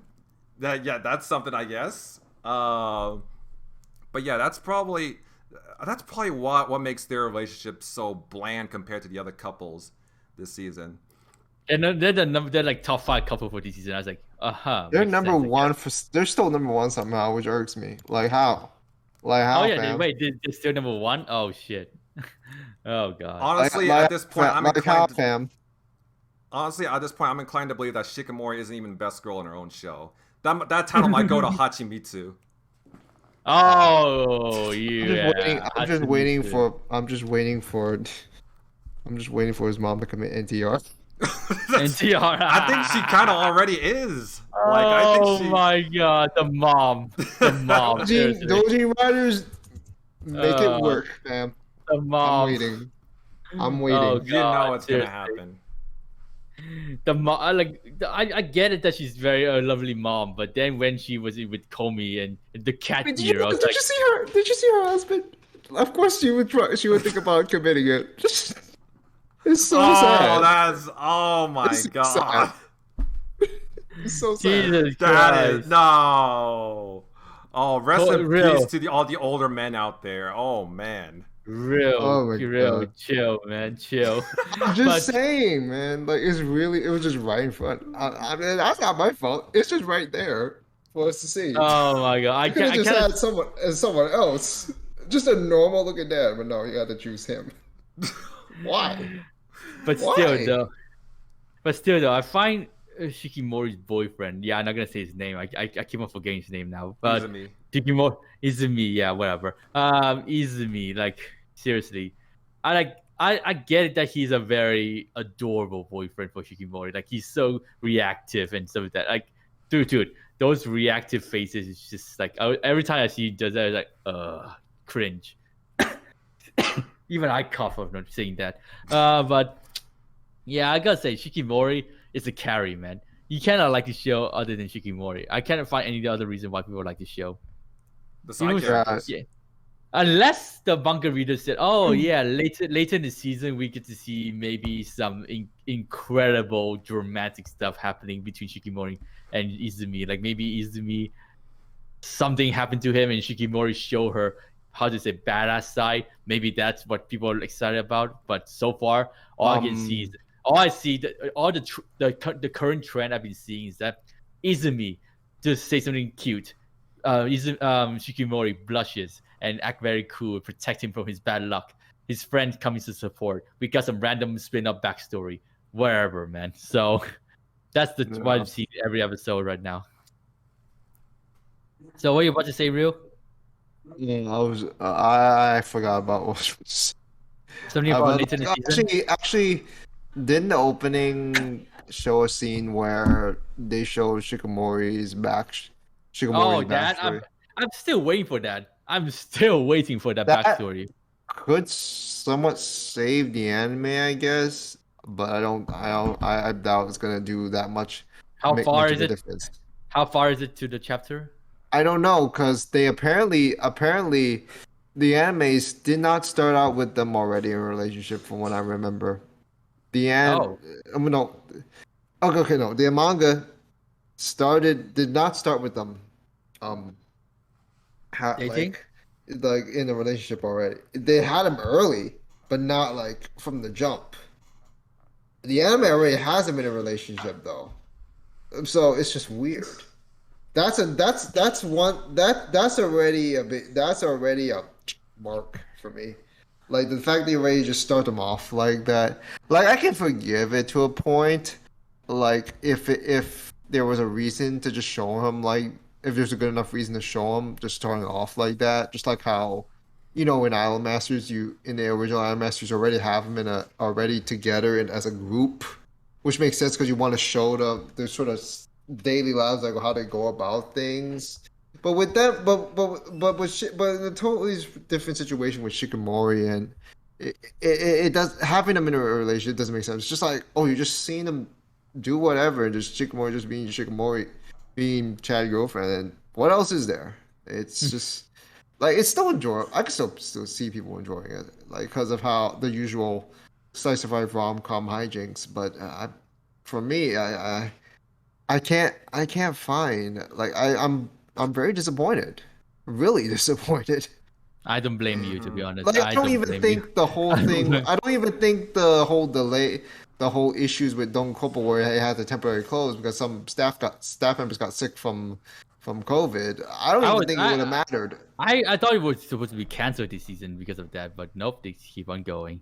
Yeah, I don't think it would have mattered at all. Like maybe the quality may have looked better, but I don't think it would have really changed anything, to be honest. I doubt it would. Well, I'm just hoping that at least we get to the backstory, because that's the one thing I'm only looking forward to now. The backstory might be a saving grace, but it only depends on, is it weighty? Is it worth the weight in gold? Because I'm just like wondering why Shikimori is so attached to Izumi.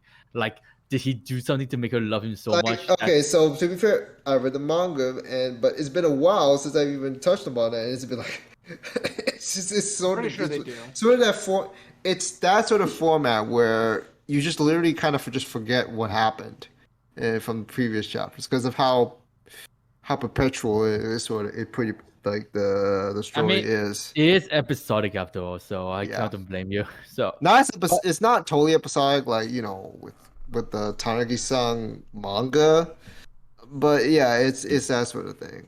And the anime isn't helping that much at all. Like I feel like this is going to be a one and done sort of deal with Shikimori. Oh yeah, I saw your tweet. I'll be surprised if it gets a second season announcement. Honestly, I saw your tweet on the Miami list ranking between the manga and the anime though. So, do you think it was like a fair result, or just a Miami list? It's just the Miami list. Miami list just be Miami list. Fair enough. So, anything else you want to say, Shikimori? All I can say is that she's the one that carries the series. I'm only watching her for the beauty, her face reactions, and most importantly, all those like cool looking eyes. I love her cool looking eyes, man. Her eyes is just like something else. She's basically carrying like LeBron James when he was still with Cleveland Cavaliers, like in the early days. Low. Yeah, I think her and the side characters, I must say, I think like are what's carrying this series. I will say though, like speaking of side characters, I will say I do find it funny that Iruzaka is basically normal, sane Bakugo, because both have messy, spiky hair, blonde hair. Both are voiced by Nobuhiko Okamoto. Like, it's kind of weird for me to. Oh boy. In the latest Kawaii, if you notice in the latest episode, he literally went Bakugo mode for a second. Yeah, for 1 second. I mean, it's kind of weird to me, like hearing Nobuhiko Okamoto voicing a normal character. Like, I'm expecting him like to go into like evil cackles of laughter like at any minute, like accelerator. Like accelerator. Yeah. Oh man, he literally went Bakugo mode for like 5 seconds. I was like, oh, Bakugo, hello. Exactly. But still, though, I enjoy the supporting characters and Shikimori more than fucking Izumi. Man, Izumi is just cringe. Izumi is probably the weakest thing about the series. Yeah. He's also his voice actor is quite new to the industry too, apparently. Oh. Yeah. Hold on. Yeah. I think he's new. I look at his background. I do recognize some of the characters he voiced. Yeah, he doesn't have much of a role. Like he voices another main character in one of the other shows from this season, and I don't think anything else. Like he has like very very very very very very very minor role in Tsubara Shikiko no Sekai the animation, which is totally fucking forgettable. Like, I don't even remember it existing. Although me and my other reactive friend from Taiwan, he and I are like a big Seiyu of people that enjoy Seiyus. We actually have a discussion who would because like it like no, I think it was like the manga PV trailer on YouTube. It was not actually being voiced by Saori Onishi. It was actually being voiced by Saori Hayami. Hayami was supposed to voice Shikimori, but it changes to Onishi because Onishi has a more cooler voice, and me and him have a very deep discussion over it. But in the end though, Hayami, I see her more of just a mature character voice actor, but still, Onishi is a much better voice actor, to be honest. She's have a cooler voice, so I'm happy for Onishi. Her popularity has been rising lately because of Uma Musume. But yeah, I gotta say, I'm looking forward to see more of Shikimori this season. Let's just hope it gets good. I guess like I'm still debating whether to continue reacting to it.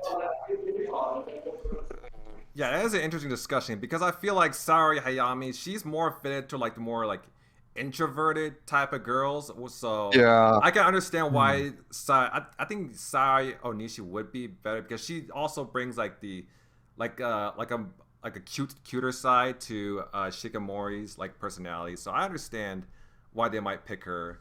I mean, of course, no hate towards Saori Hayami. She's still a AAA tier voice actress. But yeah, I can understand why they went with that casting choice.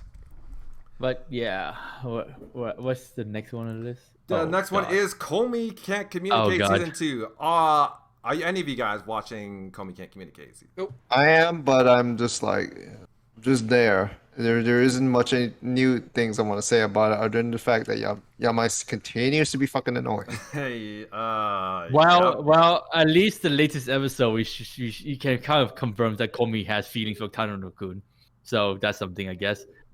Because she literally grabbed his hand when he's asleep. I was like, oh, Komi, I see you there. But I don't think it's a romantic thing yet. I wouldn't say that. It's just more like just the reassurance that because like he's the only one able to, like, everyone is okay. Like it's not like with Komi's situation with the friend with the associated friend she has isn't that bad. But I think with Tanado, like she feels the most secure when she's near him and all. So yeah. But still, though, I'm just waiting for the day where those two at least acknowledge they love each other. I'm just waiting for that. But I've been told that it's been 300 it's been 350 chapters. So 350. Yeah, that's how long the will they won't they have been going on for that 350. What? 350 fucking chapters. they had a point where they introduced this. Well, I do not know why she hasn't appeared yet. This one character where is introduced, and it really tests the romance part, and it still felt like it went nowhere. Is it the next? Is it the blue hair boy next episode? No, I no. Okay, because it was already teased what we're gonna have for next episode already, and it seems like we're gonna see a new character. So, well, I have nothing really much to say about Komi-san. I'm still reacting to it. I only do like a highlight reaction because I have nothing much to react to it. So, but yeah, I gotta say it's wholesome. You get to see more Komi greatness, and yeah, I'm just watching it to see more Komi greatness. See if there's any signs of development. So. Well, whatever. I have nothing more to say about Komi-san, to be honest. I said all I need to say in the previous podcast for season 1 already. So this season 2 is basically a repeat of it. So what's the next one on the list? Aharen-san wa hakarenai. Or Aharen-san is Indecipherable. I need to be the first one to say this because I won't say a lot for this. I don't like it at all. I don't like this show at all. Mad lad. I don't like. I don't like. He's offended. Oh, I don't like this show at all. Like literally, I watched the first episode. I say I didn't even like the character design. I don't like the chemistry between these two. I just gonna skim watch it every Friday. I'm not wincing because I don't. I'm not wincing because I don't agree. I'm wincing because I do agree as well. But it's more like just for me, it just didn't age well. Like I remember at the time I was reading the manga and it was kind of enjoyable for what it is in terms of the comedy, but it hasn't aged well. Like when I read an anime form, I'm just like, there was not much effort in making the humor laughable for me personally. I didn't even fucking laugh. And as the series goes along, and also as I keep reading the manga, it started to get less and less enjoyable. It just feels like a devolved version of your typical rom-com thing, and it's just like I don't know how it's before, but way better. How the fuck is it popular? How the hell is it? It's like I've seen this many times before, way better. I can even say Shikimori sounds better than Aharen-san's part, which says a lot. Oh, damn. So yeah, it's so kawaii. I don't blame anyone. Nice from this show. Here's the thing. I don't blame anyone who does enjoy this because again, comedy's subjective and all in terms of how they are. But you gotta have to admit that there isn't really much effort in the production part. I don't feel like this was made where like they really cared as much as they should have. But I don't think Aharen-san manga was is as popular as it was. It's just like it just feels like an obligatory rom-com entry for a new season. So which bothers me when the anime industry does something like that, or when like any entertainment industry does something. They feel like they have something obligatory and they just half-ass it, and it's just like you get something like this. Because I know it could have been way better. It could have looked way better, by all means. Also, Aharen, is she supposed to be some sort of carbon copy of Chiho from the Rabbit Girl, Rabbit Cafe? Like, what the hell, man? I do see the resemblance, and they are both voiced by the same voice actress. Actor. Yeah, like, I could definitely see where people might come from. Like, seriously, that is so... I gotta say, Aharen, I don't know why people like her. I just find her so boring. This is just me watching... Oh my god! I try. I'm sorry. I'm just doing no more. But this is just like I'm trying to stay focused, right? Trying to log into it, and the way the humor is executed and the way your interaction, and just like it just ruins the immersion when it just feels like the humor just feels dry. Like, it does feel dry. It feels dry after episode 1 for me. So early on, that's not a good sign. But also, like, I mean, I like the episode where they're trying to be YouTubers. That was a fun part. That was a fun part. They give us a reality check on how you start off being a YouTuber. But still, though, that was just the only thing I like about that this season so far. Everything else is just like, moving on, please. So why defend the show? Kawaii, go ahead and defend the show. Well, I'm gonna say this right now. I like this better than Kaguya-sama season 3. That's what I said it. That's the honest thing I ever heard. Yeah, I have to say it.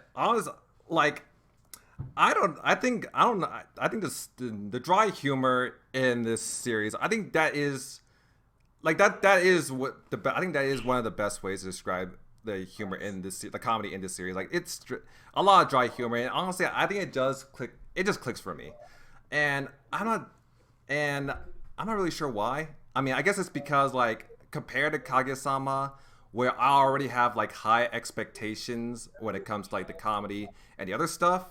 This series I've never heard before, but like, but when I went into it, like, I wasn't expecting much, but like when I went to it, it was like it really did click for me. I mean, yes, I wouldn't say it's the funniest show I have seen in my lifetime. I wouldn't say like the funniest like anime out there, but I will say the comedy, like especially dry humor, it is pulled off really well in this series, and I do think Rido and Aharen, their dynamic, it is really what makes this series. I mean, yes, I do understand why it might put people off, because both have this really like monotone like type of personality, and they both like, and then like Rido, he basically has resting bitch face. So like they're both like very similar in terms of personality, but the chemistry there, it really does work together. Like, it really does work. And I think one of the reasons why it does work, like the comedy and their chemistry, I think one of the reasons why it really does work is because like both, usually when it comes to anime, like you have, in a lot of comedy anime, you have the eccentric one and then you have the straight man. And, you know, that's usually, that the straight man is usually delegated to the main male MC. That's not the case with Aharen. In Aharen, their roles kind of switch from time to time. Sometimes Rido is the eccentric one, and Aharen is the more normal one. And honestly, and that's not something I see a lot in other types of comedy series. And also, I just gotta love the way like Rido, like I just love the way Rido has like these unrealistic expectations. Like when he like sees like Aharen making a YouTube video, when he sees Aharen making a video, I was like he was like, let's shoot, she wants to be a YouTube star, I'm gonna help her do that, and then we're gonna be the most popular YouTube stars out there. We're gonna shoot for the world, and he does that with the ping pong and the basketball. It was hilarious. I found that like incredibly entertaining. Like when when they set that up, and the reality just kicks them in the face. I think that just really clicks for me. And yeah, also like, yeah, overall, I think, like I said, the relationship between Rido and Aharen, like, it's like they really have a great friendship together. Like, and you really see that in episode 4, which is probably the best. I'd say the best episode so far. I think it was around episode 4, because like where Aharen hugs Rido like during the sunset, like, and she really explains how much like he means to her. I thought that was really touching, in my opinion. So that was probably the best episode in the series so far. But yeah, overall, Aharen-san, I understand why the humor and the characters might not click for everybody, but for me, I think it really does it. And I really do enjoy the dry humor and the characters in this series. And that's probably why I would put it above Kaguya, at least in my opinion. I see. Mm-hmm. Fantastic. That's fair. That is fair. That is fair enough. Mm-hmm. I never seen you this passionate for over a show like this. So, it happens from time well, to time, yeah. I mean, I'm not, like I said, I have nothing really to say about Aharen other than the fact that I still watch it. Don't get me wrong, I didn't drop it.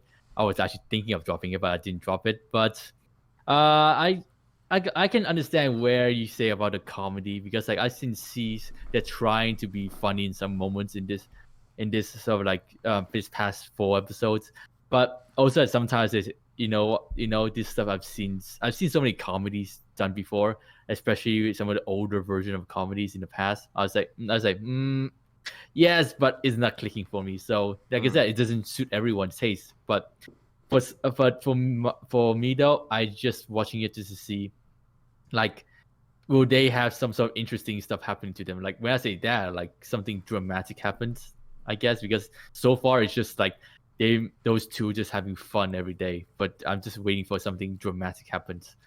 So yeah, that's all I can say about it. Yeah, I mean, and plus it's those types of. I think that is really like the main purpose of the show. Like, I think something dramatic could happen, but I think that is the main appeal of the show. As with other sci-fi comedy shows like that, it's just the characters having fun, shenanigans ensue. I mean, you see that with a lot of other anime out there, and those anime are really well liked. So I mean, it's not hard to see why Aharen-san is an incredibly likable show.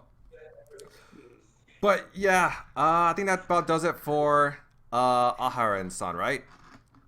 Yeah, that pretty much does it. All right, so next up, I know a certain someone is excited for discussion about this series. You guys can go ahead. Well, you guys can go ahead with this. I'm gonna become real for Mushoku Tensei in this. So, let's see where to begin with Day Alive Season 4. Okay, first things first, I'm not gonna go into great depth with this because I'm gonna save it for my Day Alive podcast with Oliver and Which maybe is Kawaii. Coming soon.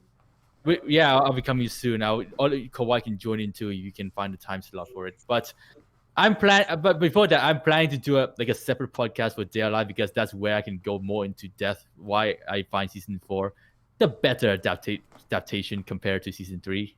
I will get into this later, but also like in season, we'll cover more topics in there too because it may contain some spoilers because I'm a light novel reader.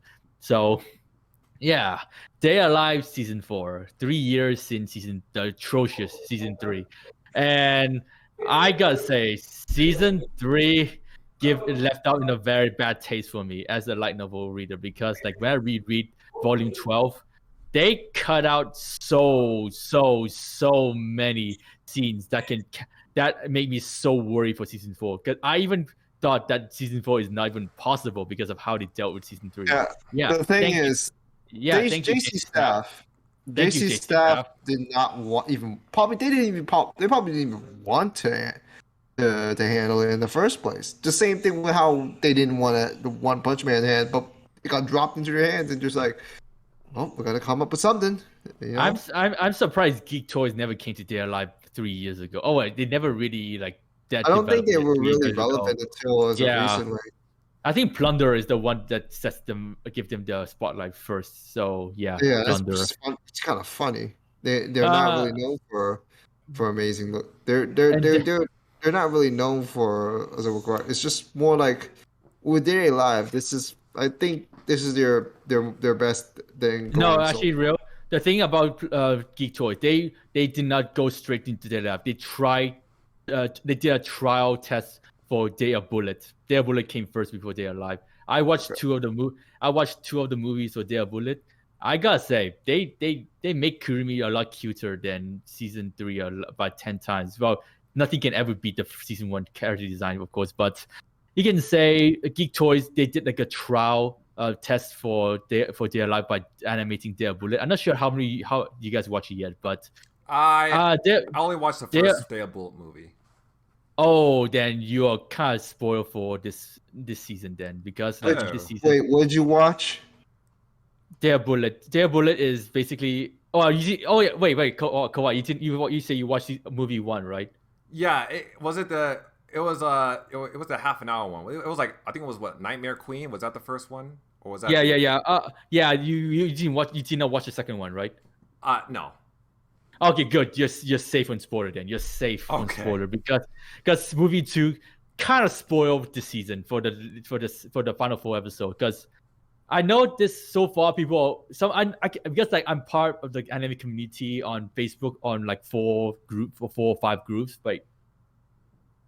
And some people say that, oh my god, season 4 it's so meh so far. I was like, how do you find this season meh? How? Because season 3 I find it meh. Because Natsumi wasn't that well developed in season 3 in terms of adaptation wise.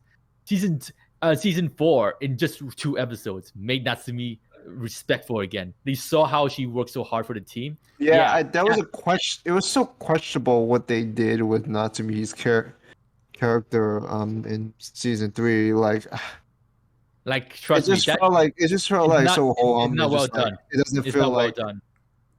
It doesn't feel like her character is as well executed as it could have been, and she just ends up more than a gag character at that point, which I don't think was what was intended.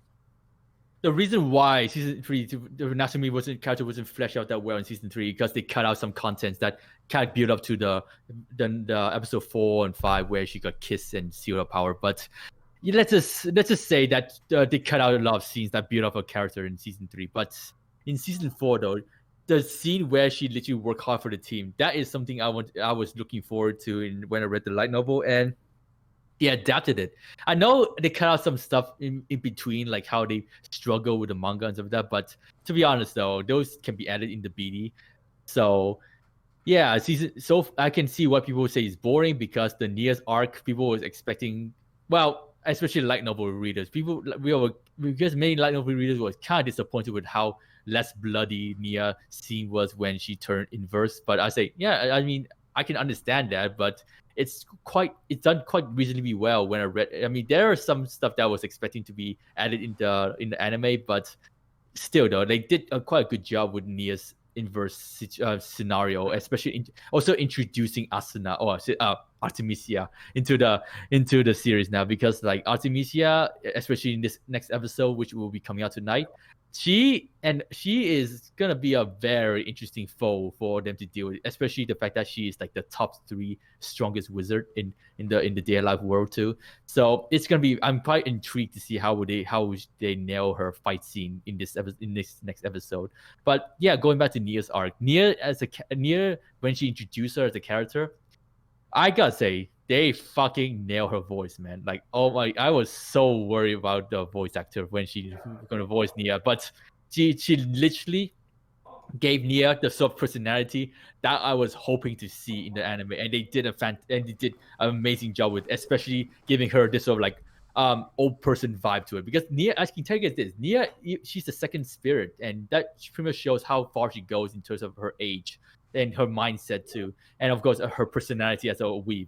And the voice actor really gave her this sort of like a vibe that I was expecting to see when she come about in the scene in the first episode, and I was so happy with it. And also like how they execute the first episode is just it was just amazing, because like in season 3, the last episode, they cut out so many content that is like a good build up to season 4, and they actually they rewrited it in a way that it flows well with the story. So I'm happy with it, because Kurumi was not meant to. Here's the thing: Kurumi was not meant to save Nia.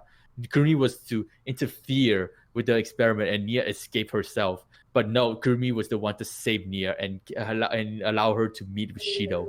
So that, and they changed that, and I was really happy with it. But yeah, Nia's arc.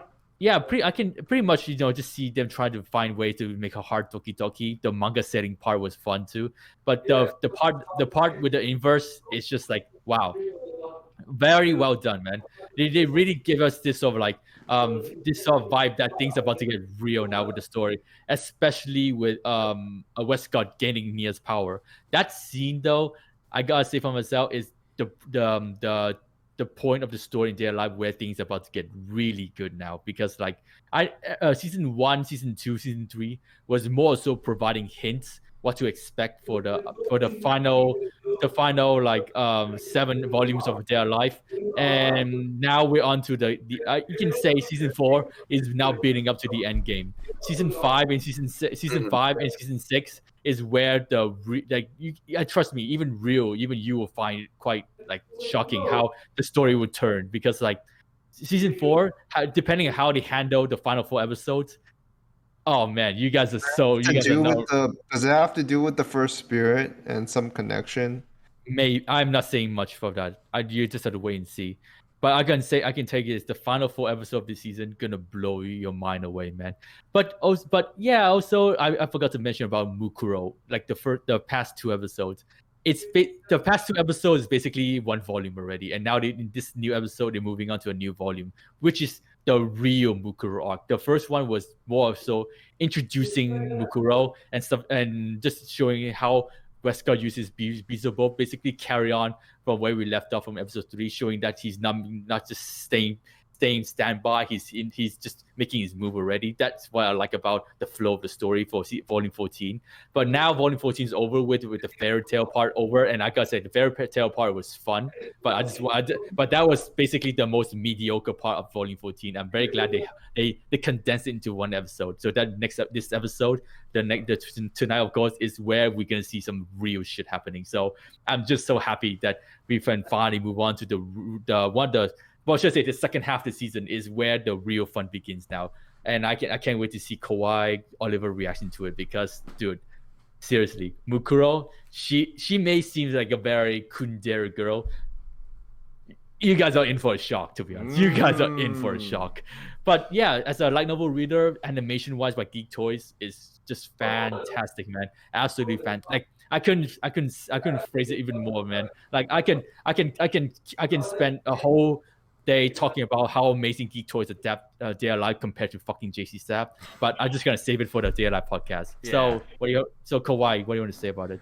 Well, I must say I do agree with the majority. Day Alive season 4, while I don't have a passionate hatred for season 3, I will say that Day Alive season 4 is better than season 3 so far, at least from like an animation and a visual perspective. Because I think Geek Toys is doing a great job animating Day Alive season 4 so far.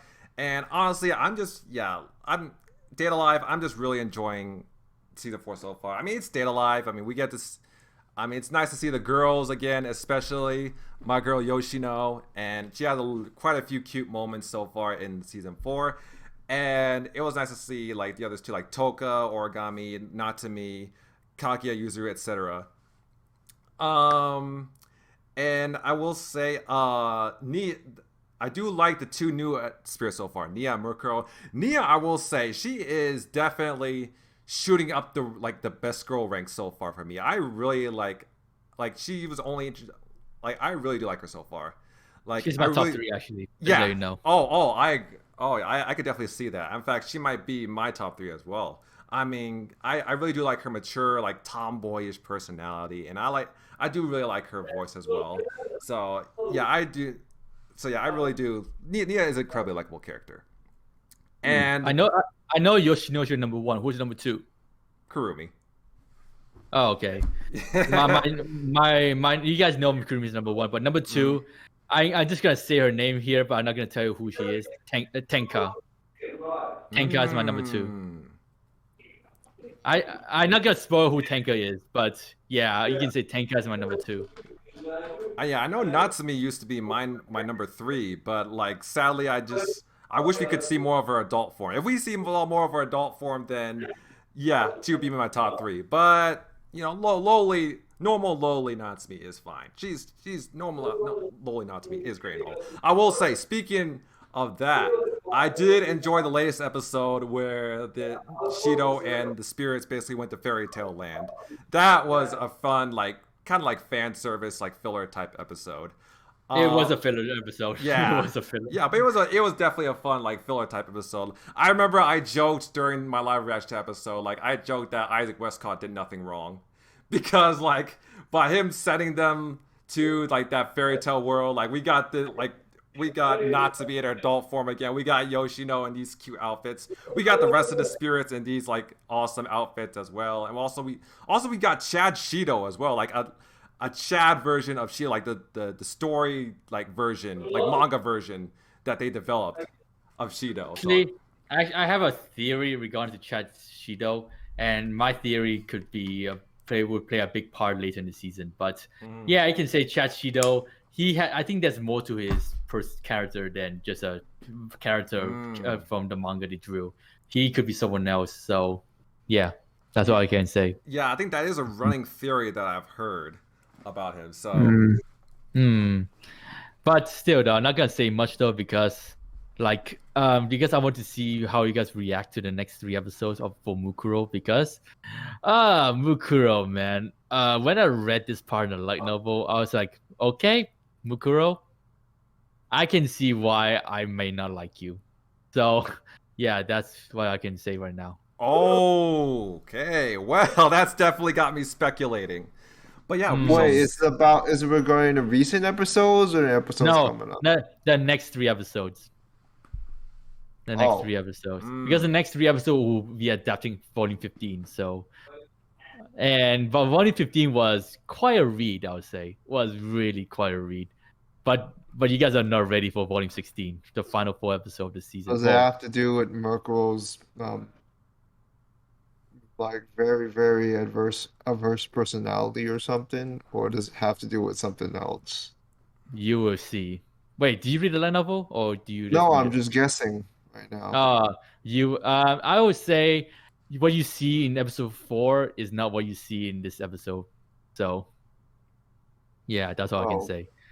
But still, though, I mean, the reason why I say season 4 could, especially the second half of the season, will skyrocket their live popularity. Yeah, hopefully, it adapts well. Of course, is the fact how tensions and mystery will start to come out for the series now, because like there is going to be one certain character that will be popping up in this, well, 2 actually popping up in this second half of the season that can kind of change the flow of the story, especially how we're going to like give theories for anime onlys and how they're going to start thinking, guessing like how the story going to go further from this point on. And as someone that is quite engrossed into the Day Life world, the mystery already began in the first season, and now in this 4th season, it's taking it to the next level now, bringing it to light. So I am really looking forward to see how they execute it, especially the final 3 episodes of the season. Which I gotta say, if you look at the cover for Volume 16, you guys can pretty much guess what's gonna be focusing on. So yeah, I don't want to say much more because I want to save the rest for the Day Life podcast. But all I can say as a massive Day Life fan, I'm really happy with Day Life season 4 right now. I don't care how this season turns out. It will be either a 9 or a 10 for me. So for the season, and it's my number 1 favorite show for this season. I mean, obviously you guys should know that it's my number 1. No surprise there, yeah. But the funny thing is though, season 3 was not my number 1 back in 2019. It was another show, but because of what happened with the last episode. But in this season though, it's guaranteed to be the number 1 throughout the season. But again though, like the first half of the season, I know for some people say it's gonna. I'm just saying this right now though. Ginga, what the hell were you thinking when you say anyone watch One Day Alive anymore? I'm just like, that's the anime man. Oh my god. Yeah, you're hearing this, the anime man? There are people who are still watching Day Alive. There are. Day Alive has a very passionate fan base. I was legit hoping he was just kidding around. I legit hoping, and actually, maybe he was, but did you see the stream though? Did you see his stream? Like he did. I watched the stream. I think I watched a clip of it, I guess. Yeah, he actually said that he was just joking, but he was kind of like slandering. But I wasn't buying it. I wasn't buying it. I was not buying it. Like seriously though, like that triggered me. I've never been triggered in my life, other than some people say stuff about Demon Slayer, of course, but I've never been that triggered in my life. To be fair, maybe he's saying that so to get more attention for BA Live. Maybe maybe that's a reverse psychology thing, but still, it's a bit too much when you consider what he did. To be honest, though, the anime man called himself the anime man. He have no. Dude, I've heard about what happened. Okay, I know this is supposed to be related to Day Alive, but from what I've been told, especially from the people on my server, he's not really and from other people and from the people that know him, but like he hasn't been really watching much anime in general. He's been in that place where he's been focusing on real life stuff, which I can get, right? But if you're a priority somewhere else and you go and say shit like that, I know you're also making other content, diversify your content as well, which is fine, which is perfectly fine, by the way. Just change your damn fucking username at this point.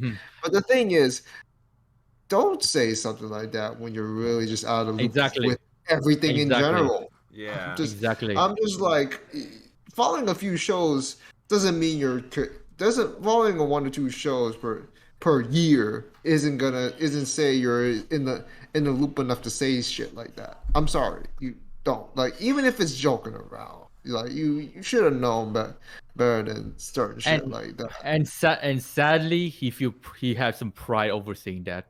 I saw the stream. He did not even fucking apologize. He did say, That's why I didn't buy his apology. He didn't apologize. Why should I buy that apology? He did not even. I honestly think that. Like, I don't think he's an ill-willed guy. I don't think he's an inherently ill-willed guy, but that was uncalled. I'm sorry. My opinion, because of that, in my personal opinion, is people shouldn't get offended by other people's opinions. Yeah, the reason I'm offended because he's a big YouTuber. Okay. Yeah. But the thing is, like, even if it is his opinion, you got to remember he a big influence. I mean, there's a difference. There will be a difference. It'd be like people watch a show to the show is fucking ass. He didn't say either. If you compare how because Giguk said the same. Giguk, when he saw Daylight season 4 getting his new season, he actually was a bit more respectful for it, and I respect him for that.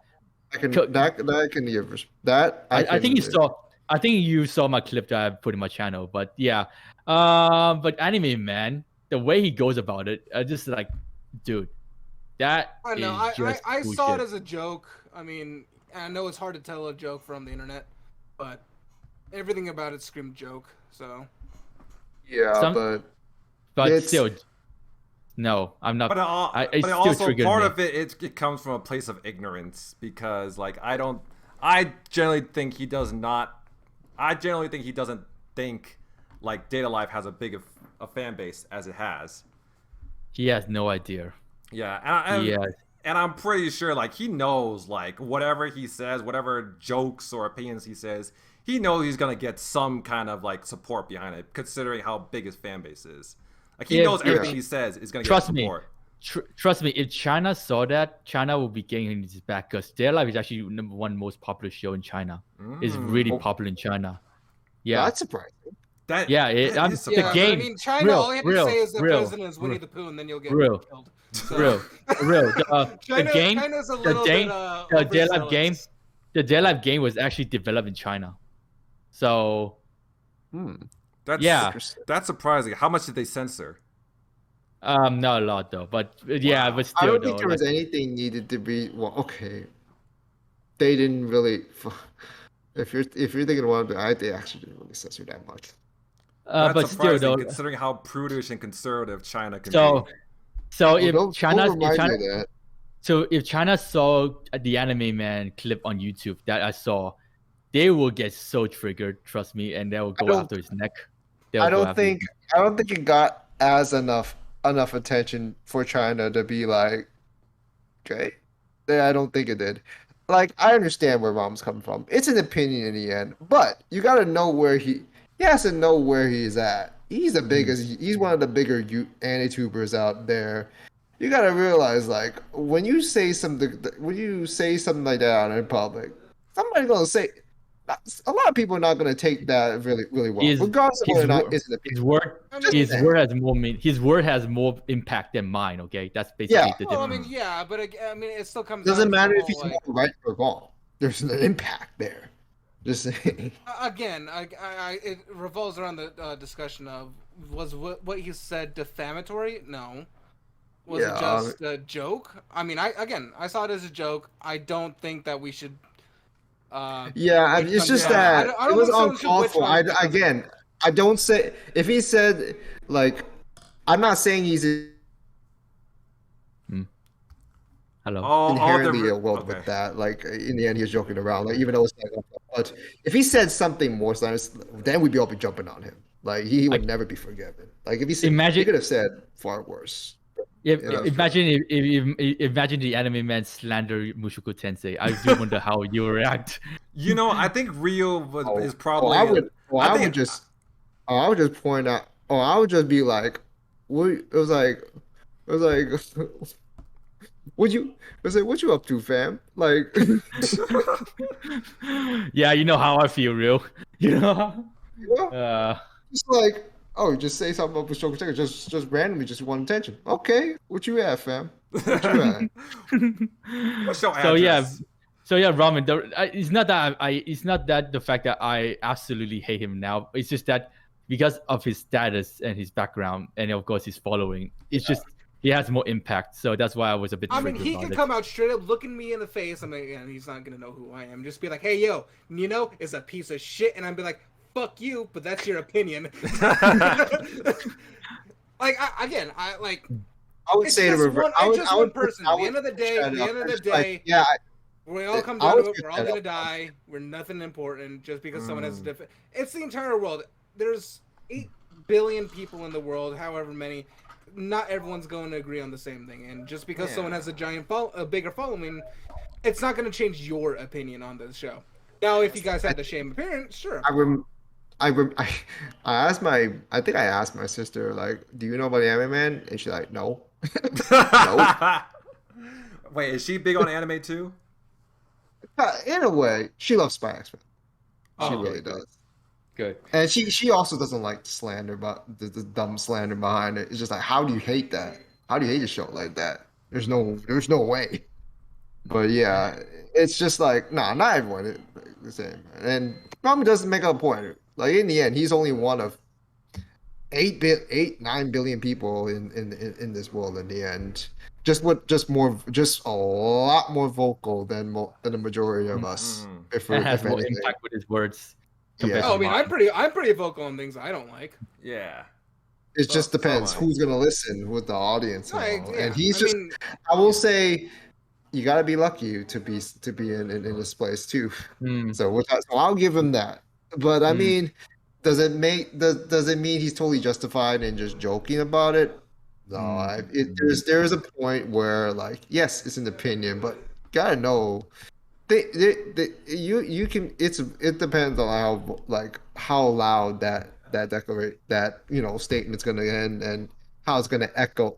And then there's like the echo chamber called the internet, of course. So you still gotta be careful. You still gotta be careful, regardless of who you are. Like, I don't care if you celeb or you like a small YouTuber. You gotta watch what you say, or like keep it to yourself. Like, I would just shut the hell up if I had something about it, unless if I had strong feelings about it. Like, I don't. That's why I don't like trying to put a dumb joke on, because I don't want a nasty backlash of some shit. Like, I'm just gonna play it safe. I mean, I would rather someone talk about their own opinions on things, whether they're right or wrong. Oh, again, it's opinion, so it's not right or wrong. It's just personal. But I don't think that just because you disagree with what they're saying, whether or not you take it as an offensive or not, you should hold them on a holier than thou pedestal. Again, it would be different to be like, hey, this show sucks and you guys should absolutely blast the creators about it. That's not what he said. I see. Oh well. Okay, I think that's enough with their life for now. For today. Yeah. Let's That's move on. All right, let's just move on. Anyways, Summertime render. It's all right. Let's see. What do you guys think? I heard it's actually pretty good from what I've been reading. Reading. Wait, did you read the manga? The reviews. Sorry, comments. Oh, okay. Oh, okay. I've heard because I've I heard know people what have been talking a lot about because it, I but- know what happens. I'm not gonna say anything. Wait, isn't so this go the ahead. one that's locked behind Netflix hell? It's in Disney. You mean Disney prison? Yeah. Or is it Disney? Yeah. Okay, I Disney? knew it was locked in something.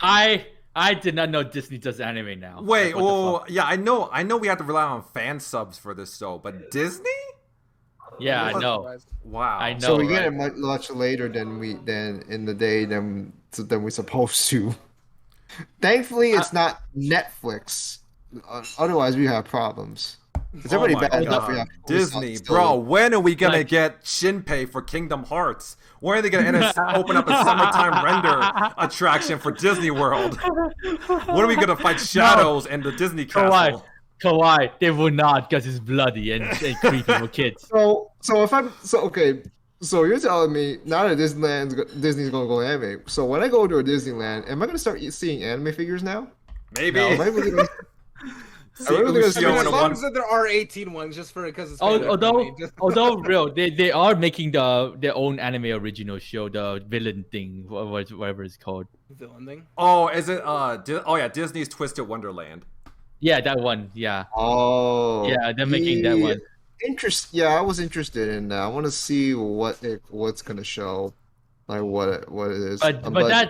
But they'll announce it soon with the proper trailer. They've only been doing character trailer right now. I'm just mixed on it because, like, Disney is it's a franchise I kind of grew up watching, and and I love the Disney, the classic Disney stuff. Like when they used to do more 2D animated stuff, like that shit looked so fucking good.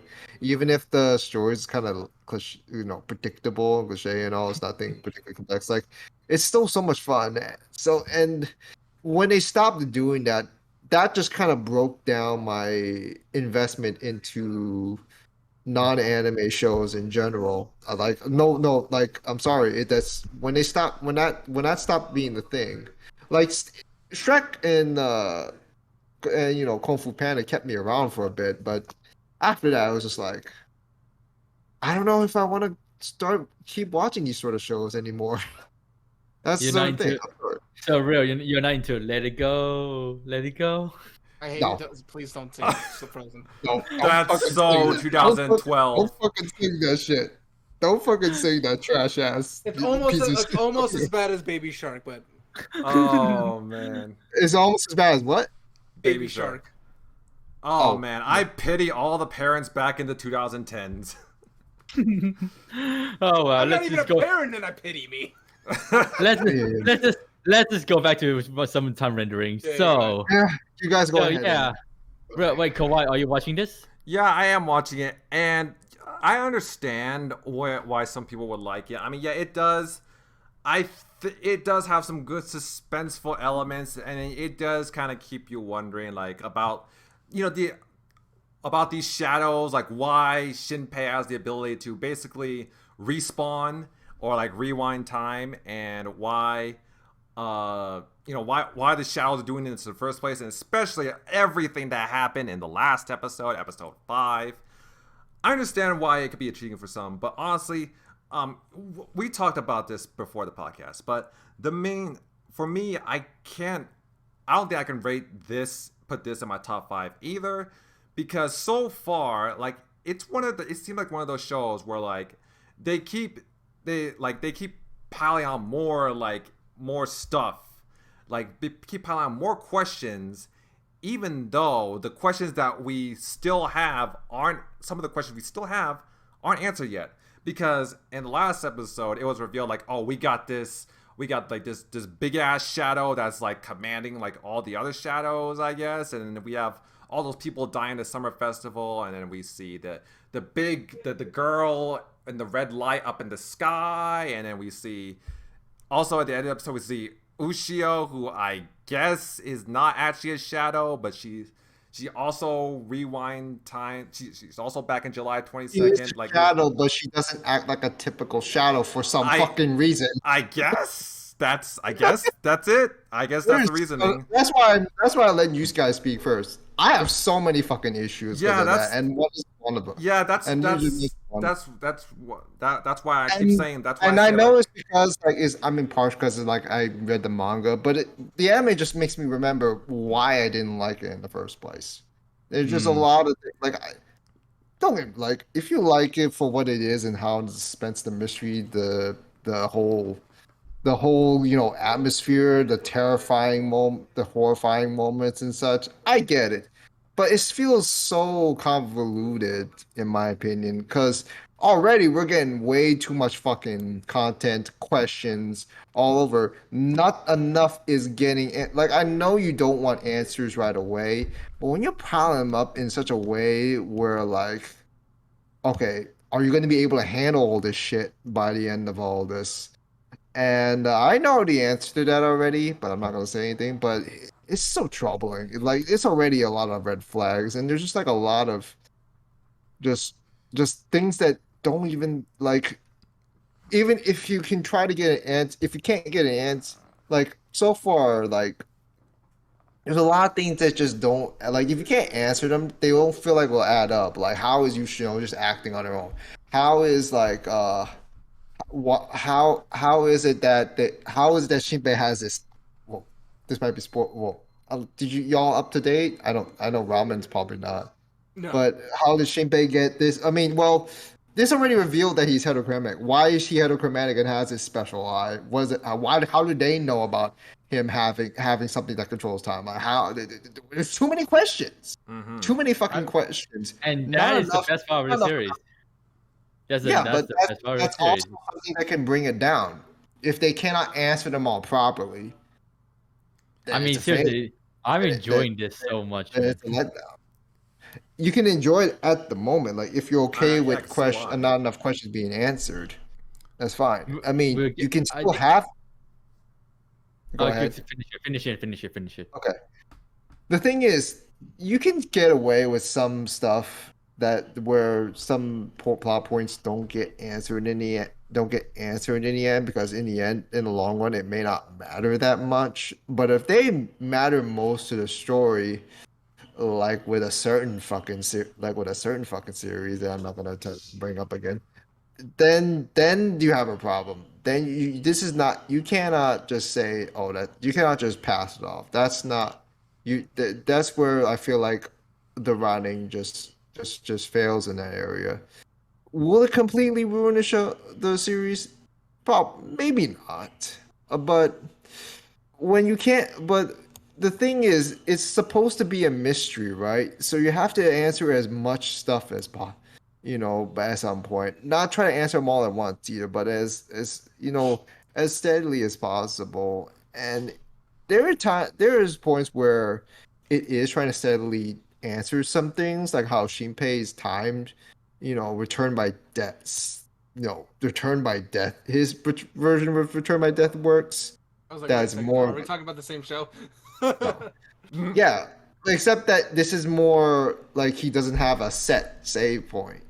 It's a set point that moves along with him as time progresses. Mm-hmm. So it's not he doesn't have a convenience with it, which is something I can actually commend.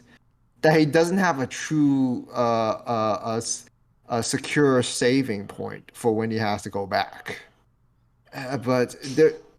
But that's something I can give props to in a way. But everything else, like, how are you gonna handle all this? Does it make for good popcorn entertainment? Sure. But if you're there for the popcorn entertainment, go ahead. But yeah, it's just, and there's another thing with this is that it just feels like, even with all these ideas, it just feels like it's doing some things that other series done arguably better. Higurashi, ReZero, Steins Gate. What else is there? Erase did that. I'm not gonna say Erase is better, but Erase kind of did that too. I'm not. For other things not relate, I was gonna say what other similar shows that don't necessarily require time, time looping or whatnot. But right now, it's just like, oh, you're just kind of seen this sort of thing before, like maybe not even anime, but somewhere else. But yeah, I don't have anything to say for the characters. They're just there.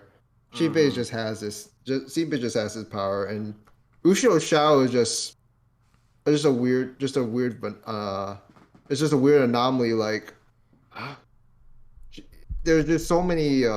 There's just there's just so many things. There's just so many things going on, and like this. I don't think this is an adaptation. This is obviously not an adaptation problem. I think it's more like, could they have just not try to ham it up like this early in the game? Like maybe if they went steadily with things and not try to push everything into within a few episodes, maybe this could have worked out. Maybe this could work out better. I don't know. But again, I don't want to. I don't want to disclose to more than that. Yeah, I think I might have to agree with you, Ryu, for the most part. And to further elaborate my point earlier, like if for the past like what 4 episodes, I kept wondering, okay, why does Shinpei have this power? What exactly are these shadows? Why is Ushio there? Like if they like give us at least clues or like some hints as to why as to explain to the things that we've already seen, like to possibly explain why Shinpei has these time travel abilities, the ability to respawn, as to explain what exactly these shadows do, or to possibly explain why Ushio is there even though she's supposedly dead, then I would be okay with it. But instead, they just give us, what we got in episode 5, like like I said earlier, with the girl up in the sky, the big old shadow that's masking everybody. And I remember, like, at the end of that episode, I'm just like, what the fuck is going on? Like, it just they did too much at once to where, like, even if there were context clues, they just ham it there, and it's just like you have to try to find it through all that mess, and just like, was it even worth the context clue? Putting the context clues there if you're just going to be glossed over like that? It's just weird. It's like something just odd is going on with the shadows and stuff, and it may have to do with some particular characters that they focused on. But they just they're doing too much all at once. And so, can it rectify itself down the stretch? Maybe, but it really depends on like how they're gonna handle every question that is asked. Will they be able to answer it? Are there any questions that if they cannot answer them, they can leave it be or something like? Because I'm not saying answer everything as much as possible, but just answer the most important stuff, if anything. Like we don't want, because if you're not, unless if you are opting for a continuation, which I don't think that is a good idea. Are you done? Okay. Yeah. Yeah. I gotta say, I can understand where you two coming along with this, but for me personally, though, I've been screaming for some shows like this for a long time, ever since ReZero ended.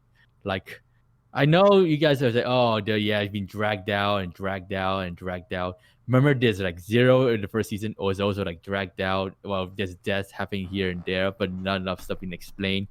Although I would say ReZero, they kind of explained this stuff quite early on in the series too. But in this one, though, I can see they're trying to like take it slow, bring it to the next episode, and Shinpei will start to figure out the mystery. I talk to people around town, and of course, the supporting girls will be there to support him. So the thing what I find intriguing about this is that the shadows, though, like where, like I know they're trying to save it for where the shadow comes from, because I'm dying to say, okay, did they do something in the mountains? They release the shadows. Did they piss off the god or something so the god send shadow after them? So, but yeah, that's what I like about the series. You keep you questioning, keep you asking yourself this question after the video. I mean, I usually don't review video this long unless it's there live, but summertime rendering, I spend a lot. This the second show this season. I spend a lot of time discussing after the reaction. Like the thing that what got me really hooked up is the fact that Ushio, man, like I know that she has some memory loss over like, and I'm pretty sure she's a shadow anyway. I mean, the latest episode confirmed she's shadow anyway. So I was like, so by any chance is Ushio like one of the good shadows, or like she was just being designed by something to be there to support Shinpei, or by any chance is she not just a default shadow, but could she actually have a will of her own? Like I'm not sure how many of you guys watched the movie Us. Do you guys know the movie Us? Oh, by Jordan Peele. Let me see. I- I don't remember. Nah, I haven't watched it. I don't remember if I've checked out something like that. I doubt it.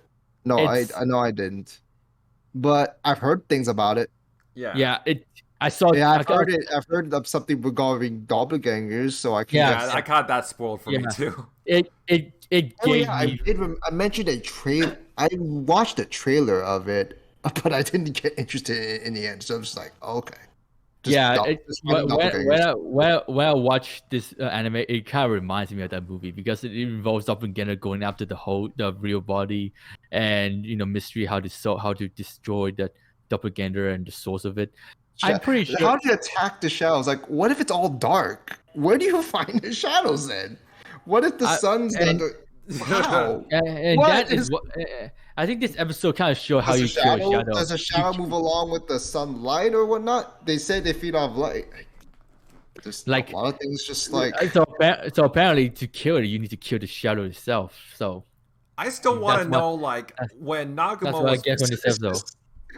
It's just so silly because you can't just. This is not fucking Naruto where you just have manipulation. You have to find the shadow that you see based on where the light's reflecting. You try to get it. Is it necessarily reflect?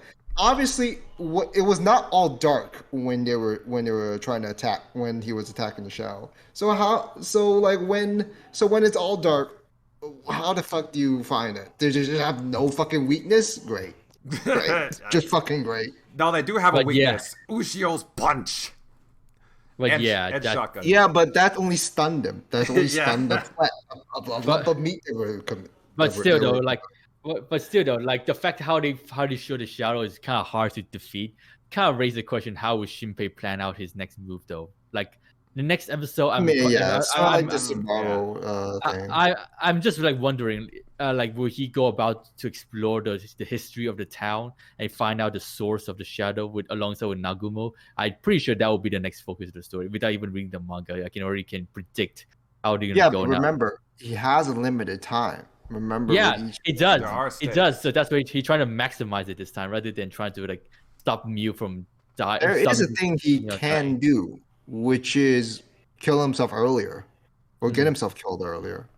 So he might get backed up more and more. But that's theoretically speaking, though, if that's possible.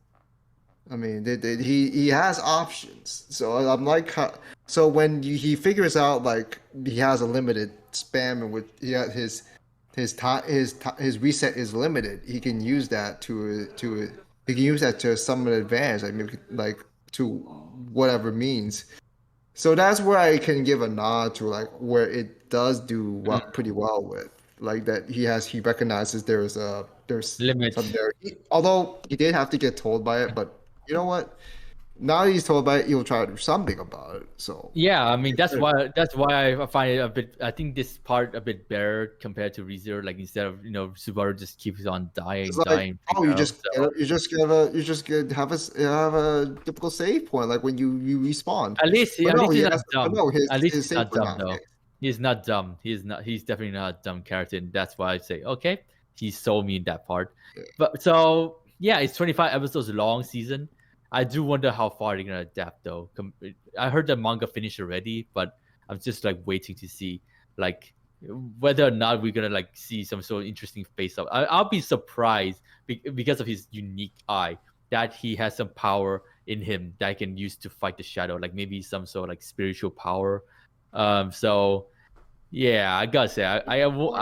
You'll need some exorcist shit right now. Where the fuck is Anos when you need him? But anyways. But yeah, that's why I'm just being patient with the show and saying that it's a show that I can fuck with every week. It will depend on for an anime only, like it will depend on your patience as to whether or not how they'll play this out for sure. I mean, I can see how the story progresses now, but I'm just wondering what more can he add to 25 episodes? Mm-hmm. So they really hammed it up by just having everyone fucking die. So it's just like it's just like pointing the fingers. How you gonna save everyone? How you gonna save anyone? And so yeah. Because it's definitely not so ReZero so plot where he gets to explore the world and stuff. His world is his own fucking hometown.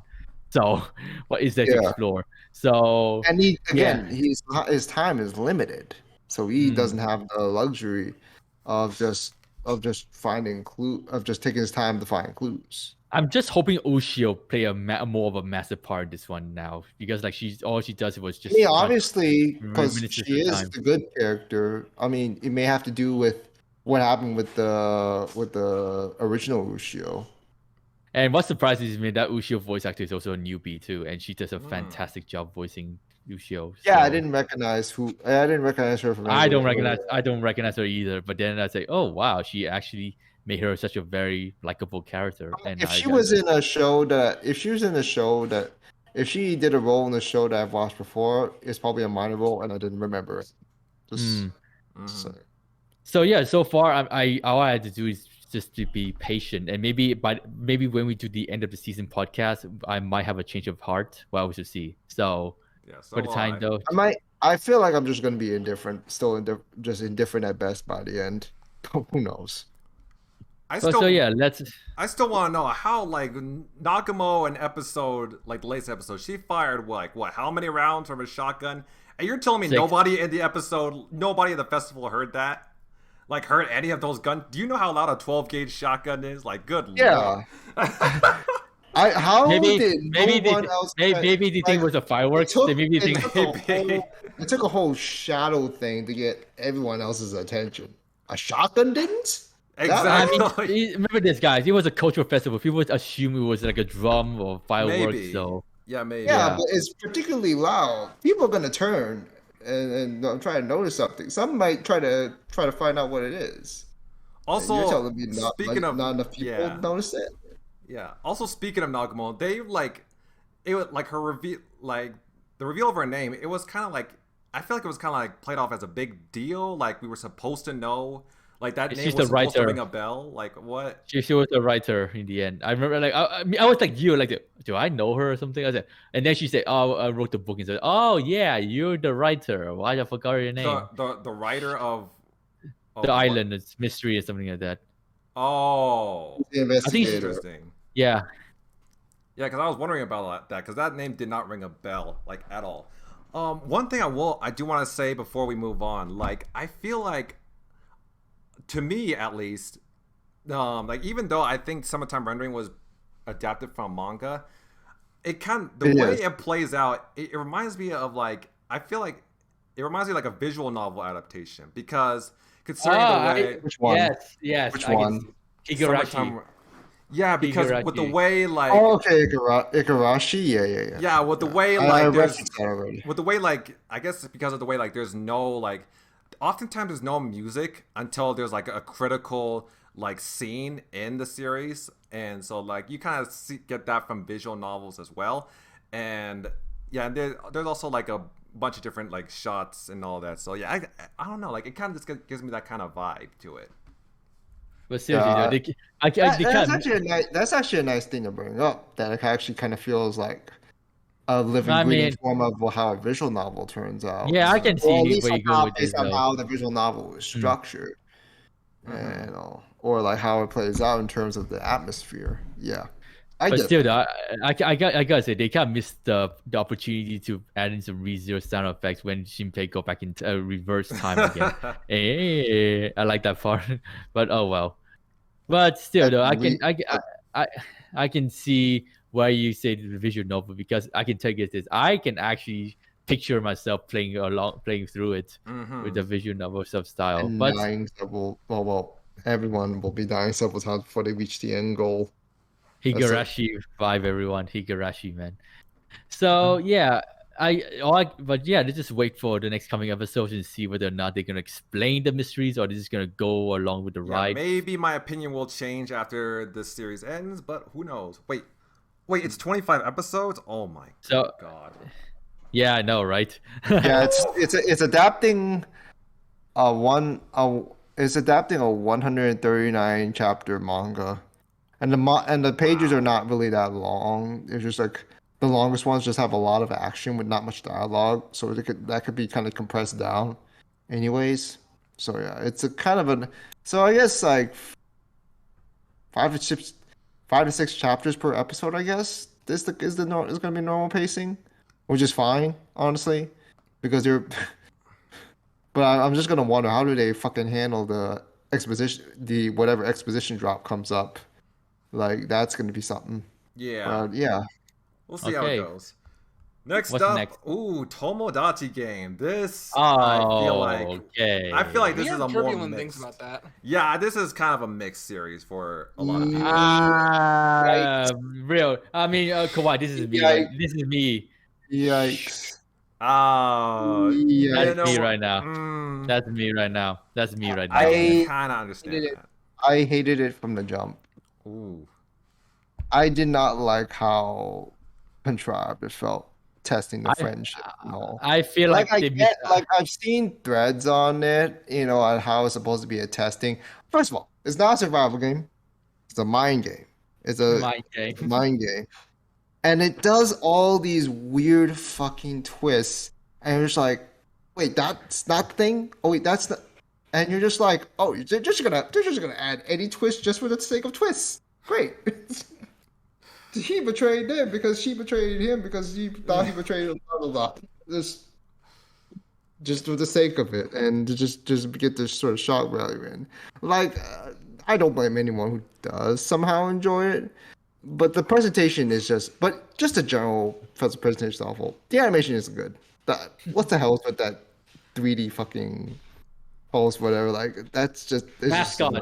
It's a mascot. That looks awful. I'm sorry. That just looks so odd. Just animate that shit in 2D, please.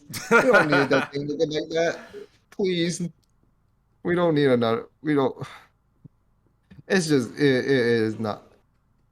It is like I can understand why it's so popular. How it's now suddenly rising on anime trendings. I guess it's that gay ass kissing that was somehow raised the fucking score. And I'm just great. We've just hit rock. Maybe it's not just because of that. No, I'm pretty sure it is. And we're just like, yeah, we just hit rock bottom. We just hit rock bottom with the rankings with anime trend polls in this one. Like I didn't get like I saw that part and I was just okay. I won't say I'm just gross out. I'm just like, the fuck was that? That was so out of left field. And you're just like, what? How much more buffoonery can we get with this with 6 more episodes left? So, I hope they don't do. I know this is gonna be a one and done adaptation before. It's usually the thing with these sort of things because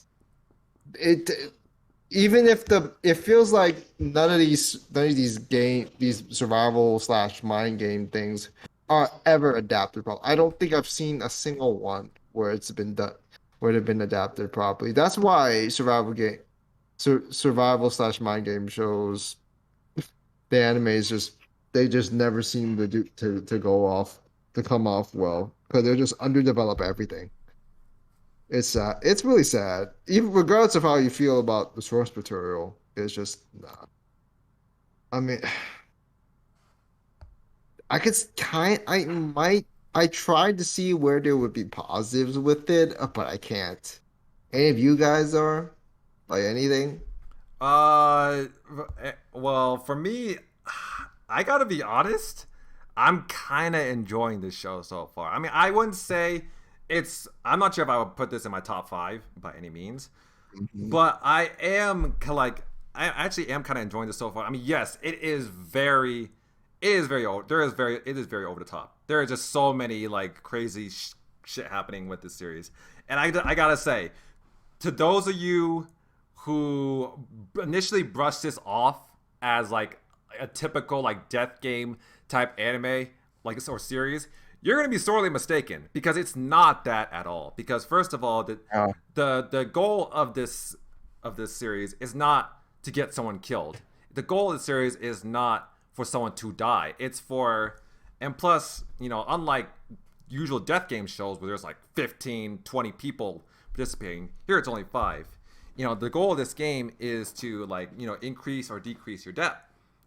That's what it is. And honestly, like, what I really enjoy about this show, it's like, it's the different mind games. Like Yuichi, he is, and both, like, between Yuichi and Tenji, they're just both such, like, cunning bastards. And then Yuichi has a lot of, like, mystery to his character as well. And honestly, I feel like the mystery, I feel like I like the mystery in Tomodachi Game better than Summertime Rendering, because with Tomodachi Game, it's like they reveal some stuff, but when it comes to, like, the mystery, like, you can actually base, like, when you start speculating things, you can actually base it on some of the stuff that was already revealed, like, throughout the series. Like, okay, like, you can start, because you already know, like, throughout the series, like, Yuichi, I see where you're going. I see where you're going at with that. Yeah, they do drop some hints. Mm-hmm. Yeah, because you already know, like, it was already revealed throughout the series. Like, Yuichi is not, like, the friendly protagonist that you may think he is in the first episode. No, he has, like, a very, like, dark nature to him, and you start speculating, like, through, like, various hints throughout the anime, like, okay, what exactly is this guy? You know, what did he do in his past? And of course, you know, it was revealed back in the latest episode, like, he actually killed 3 people. So, like, you immediately want to know more about that. You also immediately want to know, like, true nature. Like, is there something more going on with Shibe? Yeah, even when they do just twist after twist after twist, there's at least they try to give a hint. Exactly. That is something I can, like, I don't know how much, if I could put value on it, but I'm like, yeah, I can acknowledge that they did at least, that they did make an effort in showing that, as weird as as weird as the execution is. At least there is something there to make for an answer to a viable enough answer, at least from a storytelling standpoint. But, like, that's all I can really at least try to commend with the show. Like, otherwise I don't have much else to say. Yeah, I mean, I get it. You know, the various twists and turns throughout the series, it makes you just go, like, oh, what the fuck? Yeah, I mean, I get it. And, like, especially during the kiss scene, like, during the last episode. Yes, that came out of fucking bumfuck nowhere. But it does make you wonder, like, okay, it does make you wonder, like, okay, there is no way that Tenji actually has romantic feelings for Yuichi, right? So it makes you wonder, like, no, okay, obviously, that should not be the case. Yeah, obviously it makes you wonder, like, okay, is this, like, part of a greater plan to, like, one up Yuichi, or, like, to get revenge on him? Like, is this all, like, what exactly is Tenji planning right now? Like, did he meant to, like, follow Yuichi to the 3rd game from the start? So yeah, we're just gonna have to wait and see for that. But yeah, so far, Tomodachi Game, I'm enjoying the mind games and the suspense and the mystery of it all. But yeah, I will agree with some people I will agree with some people. The various twists and turns are throughout the series. Yeah, I just wish it wasn't so over the top with things that I would. That. Like, I just felt like that completely ruins it for me personally. Mm-hmm. Like, the production could have looked better too. Like, come on, man. It doesn't feel like there was much effort done in just, like, the general design. Like, I just felt like there's just a throwaway sort of deal here. But yeah, it can make for these popcorn entertainment. At least there is something more with that, and, like, you just watch it just because if you just watch just because of that, then that's fine. That is perfectly fine. I think it's pretty much its job at this point.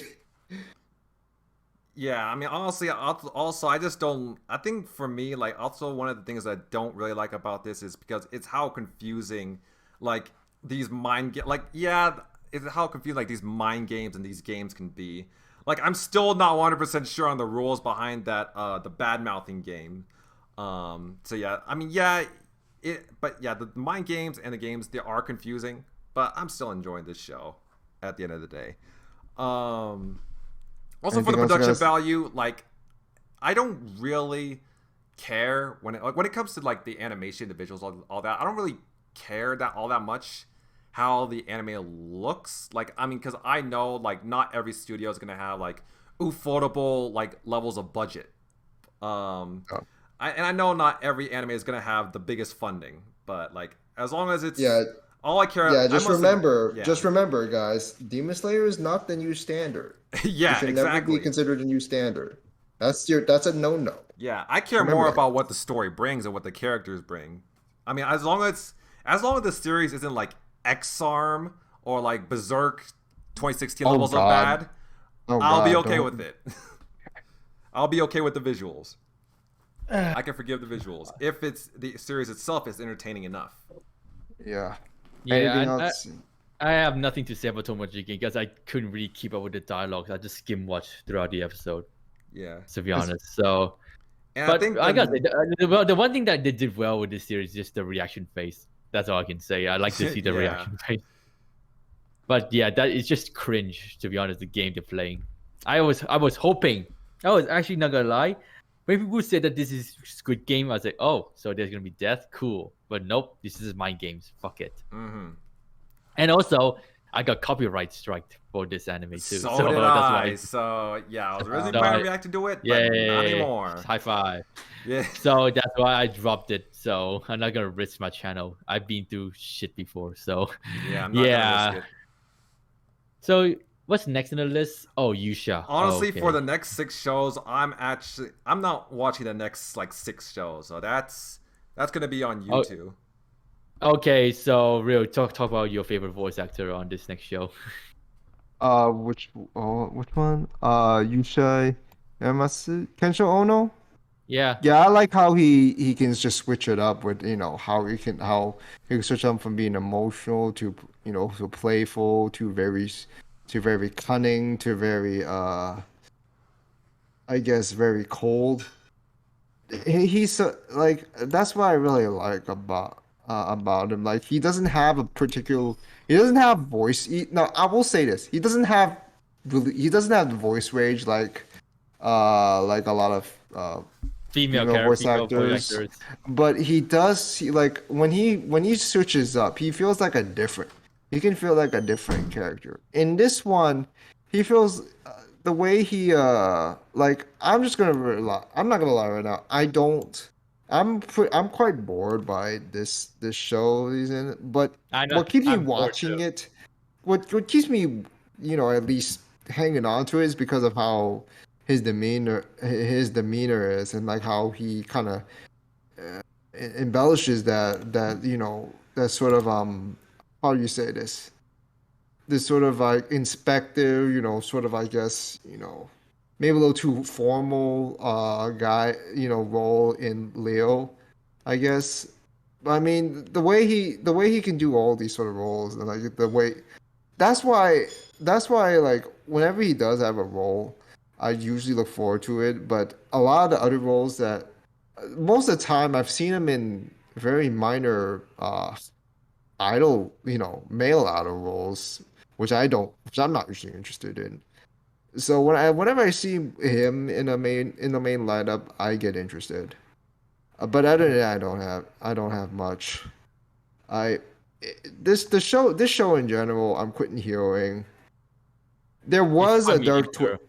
It does have a decent twist to it, but I don't think the anime did it well enough, in my opinion. It just felt like whatever. Referring to the latest episode or the manga or the light novel? The latest episode. Oh, you mean the backstory thing? I was like, okay, now that is. It was more like the whole thing was a reverse isekai. Yeah, that's about it. But it didn't feel very. And the fact that he turns out to be like a scientific experiment. Yeah, but it didn't feel impactful as it could have been.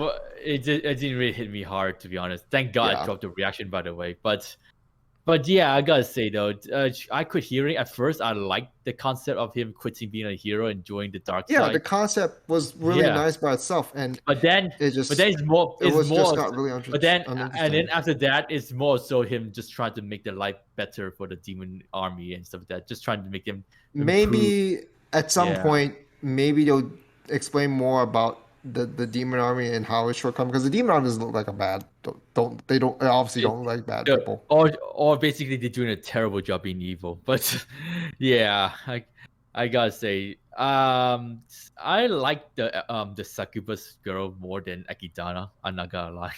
Akidana, Well, I understand that. Akidana is just so.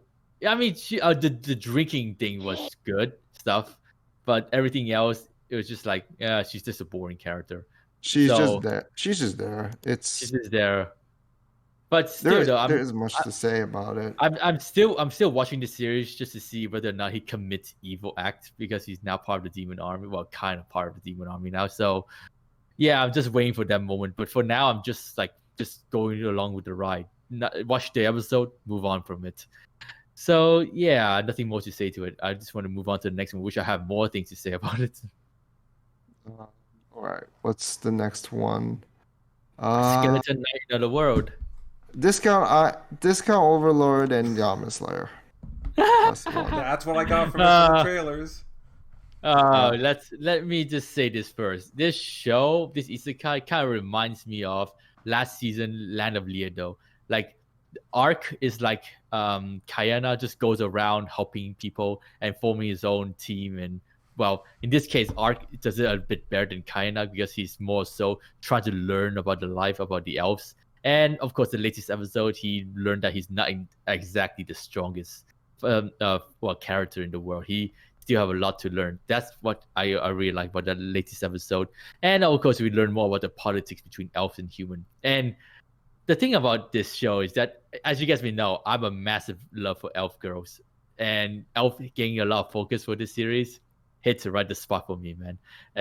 And just seeing Arc, I think also the reason why I find Arc quite an intriguing character, I'm just sad that he's not even like top 10 best boy for this week or the past 2 weeks. But like Arc, something about his demeanor is just like, oh wow, he's not here just to play isekai mode. He's just here to be a good adventurer, but also help, but also like trying to like do his best to learn more about this sort of world he's in with the elves, and try his best to be a good person, but also being OP too. And also he's not like a handsome boy, so that also like make me even more attached to him, because like if he's another like typical handsome protagonist, like Kirito like protagonist, I'd say, yep, I am not liking the show at all, man. But thank God it's a skeleton face, so that I wouldn't start like saying, oh yeah, look at this so generic protagonist. But for Arc though, he's a skeleton knight, and that is something different. I mean, of course, you can meme this all you want, saying that he's his discount version of Ainz or Momo, but still, he just the fact that how he just goes around, do his thing. Ponta being the mascot, Ariane best girl for the series for me, by the way, and just seeing how she was just being very, how to say, cute and badass and sexy too. So every aspect for me to enjoy watching the show. I mean, and just seeing that, also like how he just being himself is just like, wow, he's just not just gonna pretend to be like some sort of like badass. Now he's just sometimes let out his personality. Yeah, I really like that a lot from this series. So yeah, I really enjoy this every Thursday after Boy Kongming. So all I can say is that I'm just waiting for the moment that he shows his human skin, which could be next episode. I gotta say. You got something to say, Real, or we move on? No, I really don't have much else to say. That's all I gotta say about the voice act. That's about it. So yeah. Yeah, the voice actor is the one that voices Veldora too. So yeah, that was fun. So yeah, yeah. It's just that I don't really have much. I don't really think so much about it. It's just kind of like you just watch it for whatever reason. Like it personally doesn't interest me as much. It's just there, but at the same time, I get why people can enjoy it. I just like I do feel like it does a lot, a bunch of things better in terms, getting to getting us more into the world, or at least and try to. But I think it depends on how interested you are in it. And I don't know if I can't really say much for myself here. But yeah, that's really all I gotta say here for this one. Okay, you can move on now, I guess. Oh, Next Is up, is Couple of Cuckoos. Ramen is Ramen watching this one or nah? Which one is it? couple. Couple of Cuckoos. No, God, it sounded. I read the premise and I wanted to die. Oh, By the way, I real, initially real. I read the manga. I'm up Real, to date real. with it. Oh, I didn't even Let know me it was and manga. let me just tell you this. I watched the first 2 episodes of anime. I started reading the manga because this is a binge-worthy sub series. To be honest, it is. I can binge the whole manga. I'm on chapter like 54 already. I literally binge. Damn. I binged through, man, because this is so. This is basically Nisekoi and domestic Nakanojo in some ways. So. Oh dear. I've heard not so good things about both of those shows. So But yeah, I gotta say the whole concept of they switch at birth kind of baffles me, to be honest. Like, how on earth do you mistaken the baby? Like, in the hospital, did they do a terrible job with the baby? Or Yeah, they Didn't usually, like, didn't the babies have hair? Did the babies have Yeah, colored hair to make exactly. don't they usually put like trackers, like name tags on the babies or something? They didn't. They Or didn't. IDs. They did. They're supposed to, but they already. didn't. Already, that is that's raised science already for me, to be honest. That raised That's so many right. science. Like Like, for just the initial setup, I was just going along with it at the time I was reading the manga. But as the show goes on, I realized how fucking dumb it was. and now And so and when now I they read, get and now and they now get it just thrown. feels even dumb. And even the start just feels dumber when I watched it. When I watched the premiere, Like, I'm just for the like, for the for oh the god, past this is a dumpster for, fire. for the past 16 years, have you guys gone to the other family and say, "Oh, can we have a baby back, please?" Could you guys just done that? Like, rather than keep it like, what the hell, Well, how man? did they not? How did they not realize this all this time? Is just besides my understanding. Did they just accept? Did they just accept that their different colored baby, the different colored Oh, that's child weird. they My have on baby their looks hands is not awful. their child? This baby looks awful like a How do you boy. know? I could have sworn I had a daughter. Oh well, I guess I'm raising a son now. That what really raised science for me already. But I still watched I the first was reaction to the first 2 episodes. I was so pissed when that happened. I was not pissed. I was just laughing my ass out. I was like, oh my god, this I is was pissed just. and laughing actually. I was just like, how do you do this shit? How And do guess you make this? and guess this, guys. They are now fiance, and not just that, he has a love rival, and not just that, he has a sister that's not related by blood that will eventually fall in love with him. Oh, Ah, great. spicy. I'm so glad I didn't watch this. I chose not to watch this. That's why the manga is so bingy, because it just reminds me of Nisekoi. It's just a dumpster fire in the makings, and I can even say even Kanojo was actually a little bit more enjoyable because it's just it was just dumb Cringe. popcorn entertainment, and it really isn't like like Oh, get well this. was it absolutely dumb? Yes. But was it worth popcorn entertainment? Yes, though. But Kawaii, this get one this. is just there's just way too much dumb. It's just dumb in a bad way. The way All it three of set them. up. Guess this: the little sister and the fiance now living together in a house to test their relationship. I was like, okay. Do you have to find a way to spice up the story? Yes. Do you have to go that far? Maybe not. But oh well. God. So, if I seen actually, I got spoiled by some scenes that their sister made the first move, or other than the fiance. I was like, oh my god, this is gonna be domestic Nakanojo all over again. Oh dear. I think I've read that in a chapter and I didn't want to remember it. Now that I'm gonna be reminded of it, I'm looking forward to I'm looking forward to ranging over here. Although real, I gotta say though, the thing I like about the manga, or should I say, yeah, in terms of how they pace the story, every last part of the chapter, they add something interesting to end the chapter, so that you can get you excited to read the next one. That's something I like about it. Keeps sucking you in. That's why. Yeah. Like it's a dumpster fire, but it just keeps sucking you in. I'm just waiting. I'm just waiting. I mean, to be honest, though, I find the whole aspect of the Erika delaying that she likes him, like she keep dragging it on and on. Just admit it, you like him, and she just keep on like not denying it. That's why I say, yep, they're throwing the generic shit in here. So, oh wow, I'm just gonna keep on reading into it, read up to the latest chapter. Many of my subscribers ask me, why do you drop the reaction? I say, dude, do you know this show is so generic that I got bored reacting to it, so I'm just gonna read the manga.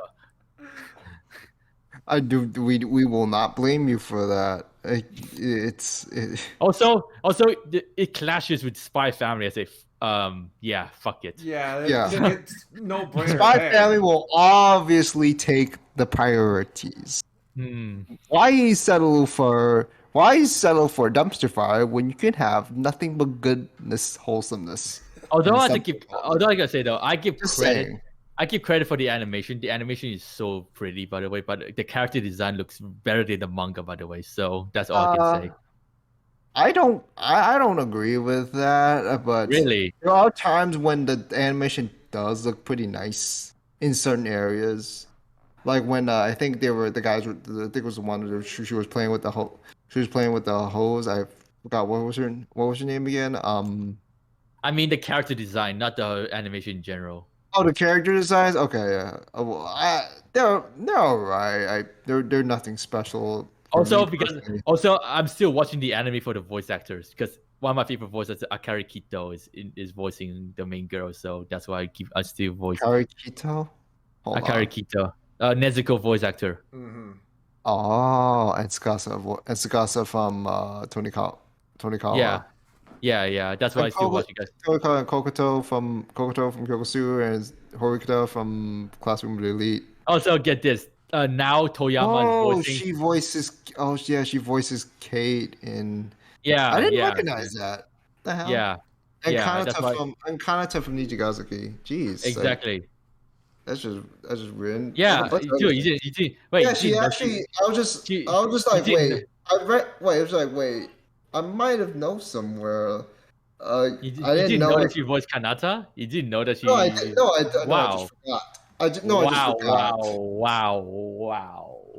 Oh well, never mind. I just forgot because there's just like some voice actors may sound the same or like they sound totally different.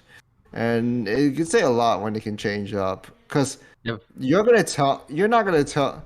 Because I was never going to think that Horikita would have the same voice actor as Nezuko. Yeah, that is insane. I can't believe that. I still can't fucking believe that at all. Like, like not even with Kate either from Shadow House. And you're just like, damn. It just gives more credit to the voice actor. How they can have that range of voice, and even if you don't have that range of voice, when you change it up in terms of how your emphasis on the character on the character role, then you can still you can still have it. But I think the thing that's gonna really stand out is being able to change up your voice to make you sound like a completely different person. That's something.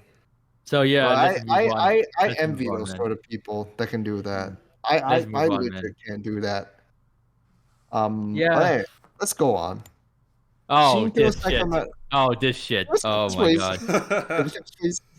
Yeah, this shit. Oh my god. This is Discount Anos. Okay. Can we just skip this, please? I hate this. Yeah, this is Discount Anos. I've already stated. Let's move on to something. Let's move on to something that Ryu can talk about. Yeah, boy. Yeah, Boy Kongming. I'm going to watch this soon. It's already on my list. I've seen small clips and I'm like, okay. Real.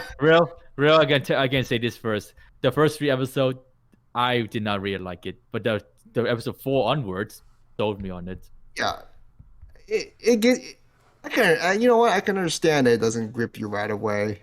I think it's just my I don't know. I'm I still just- trying to figure out why. I just find it weird why you reincarnate a Chinese strategist that contribute to the Three Kingdom War and not instead reincarnating Michael Jackson. Why you not bring him back instead rather than bring back a fucking Chinese legend? Like, God, come on, are you trying to trigger China or something? Japan, but yeah. Why is China like having such a? They're just too. How do they not have a problem with Kingdom? How? The Kingdom manga again gets adapted. Sometimes it just doesn't make any sense. Like they got It's a fiction.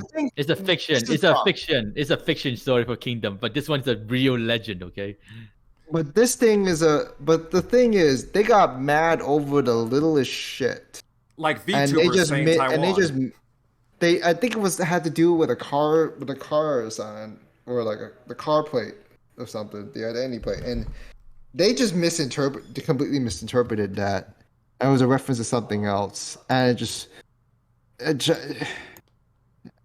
don't care what my parents say about China now. It's like I can't trust China when it comes to most anime related opinions at all. I can't. I legit can't. And so I'm just gonna ignore it, and I'm just gonna say this right now.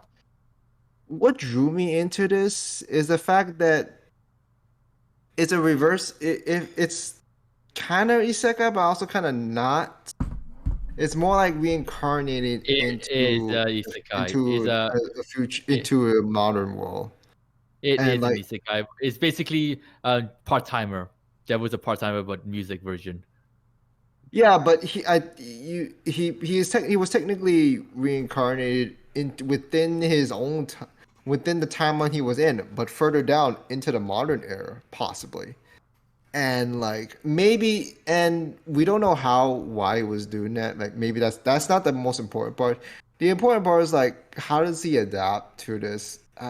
Can he make amends for what he wasn't able to do when he was still alive? And it also correlates to him, how he was able to take, and they put him into, and he was pretty much as much as in character as how the real Kongming was allegedly was trying to gather all this information and use it as effectively as possible. And the way that music he just got drawn into it, and because it also reminded him of how, because it also reminded him of his past. And I think his dynamic is not just with Enko. It's like with the other characters as well. Like now with Kanbei as well. Like there's a lot of things to take. The way he can influence those whose characters and the other characters. Like he has quite the charisma as well. Like he doesn't do anything like particularly like, oh, it's just out of like he does it in such a flawless way. It's just that he cleverly just kind of has to think things out and consider like any possible setbacks or complications that may come up. And he does, and like you have to figure as things go along, he would have to it does get more difficult, but I like how I like the whole concept of it, how it correlates to, just the music side of things and how you try to get attention as well. Like it doesn't matter if you sing well or well not. You need a way to attract the audience in a way. And that one way where Kongming would just use the fucking just use a bunch of how do you say this? He did it in a way where it just caused people to get drawn into Enko's stage, like where it's near the bathroom and people are just looking like, oh, what is it? Oh, what is this? And it would just get easily drawn in. And I thought that strategy was not gonna try to sweat the details, but I thought that part was like, damn, I was like, okay, that was fucking great. That was fucking great. The animation isn't anything amazing, but it's just okay. It's passable. It's not bad. It's just a passable sort of animation. It's just that it doesn't look as crisp as considering, I'd have to think PA Works is going through quite a bit.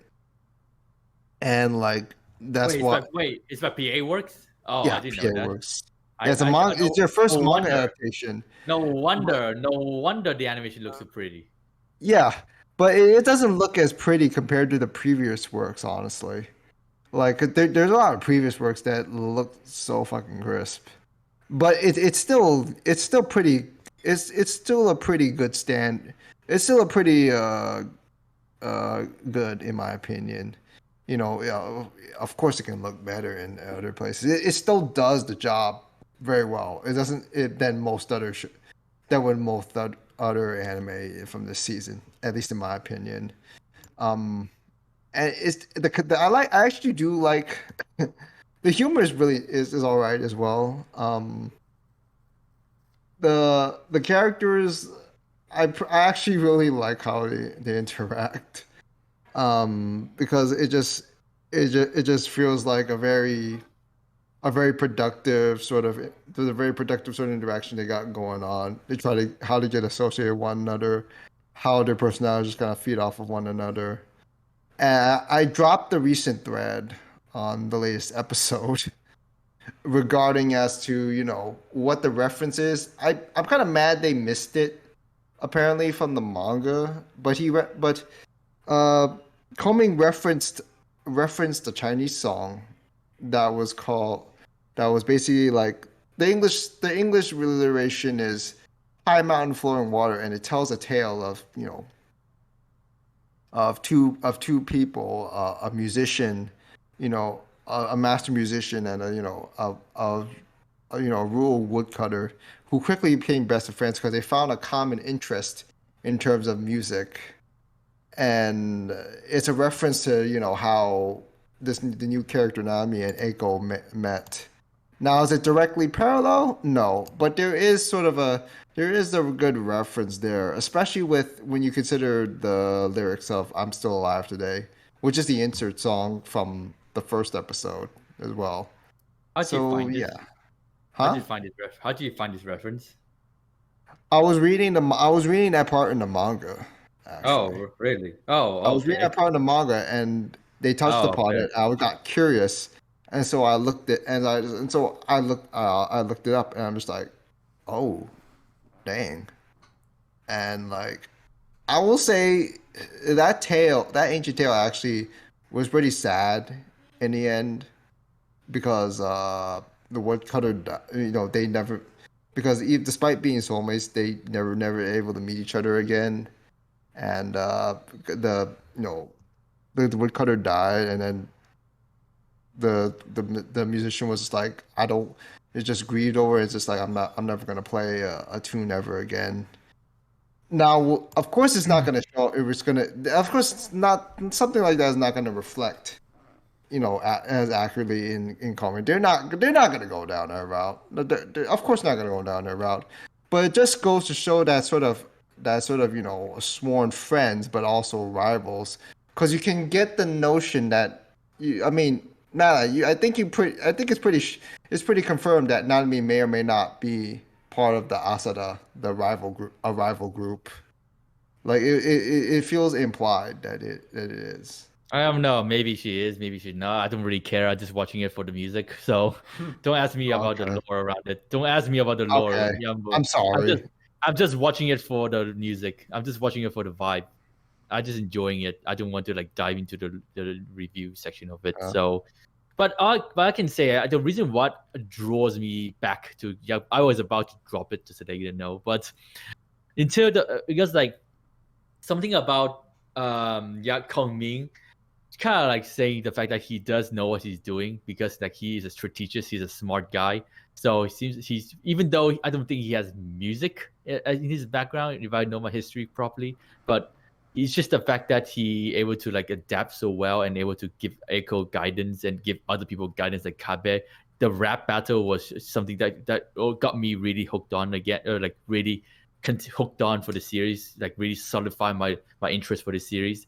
But also just seeing the fact how he just like uses theory, just his thinking, just able to think through it and stuff like that. I just say, okay, maybe I do see some good stuff about this series. Now I understand why. Now I understand why people are just shut up about this series too. So it's getting annoying. People keep telling you to watch Kongming. So yeah. But still, I would like, love to do reactions to it, but it's kind of too late now. Like it's not too late. I just feel like this is honestly. I just feel like this is something I can enjoy more on my own. Will it change for next week? I don't know. It's not too late. I do man. think. But to be fair, if I remember correctly, this is there is a big event, in the for the next episode. So maybe I could try to do it, but I would have to reiterate things that I say for the next episode. But I don't know. I remember you mentioning something about the show gets better later in the season. I say, okay, might as well not miss out on it. Yeah. The problem is, here's my problem though. The things that are gonna get even a lot more fun in the story, I don't think the anime will reach that point. It's only 12 episodes, unfortunately.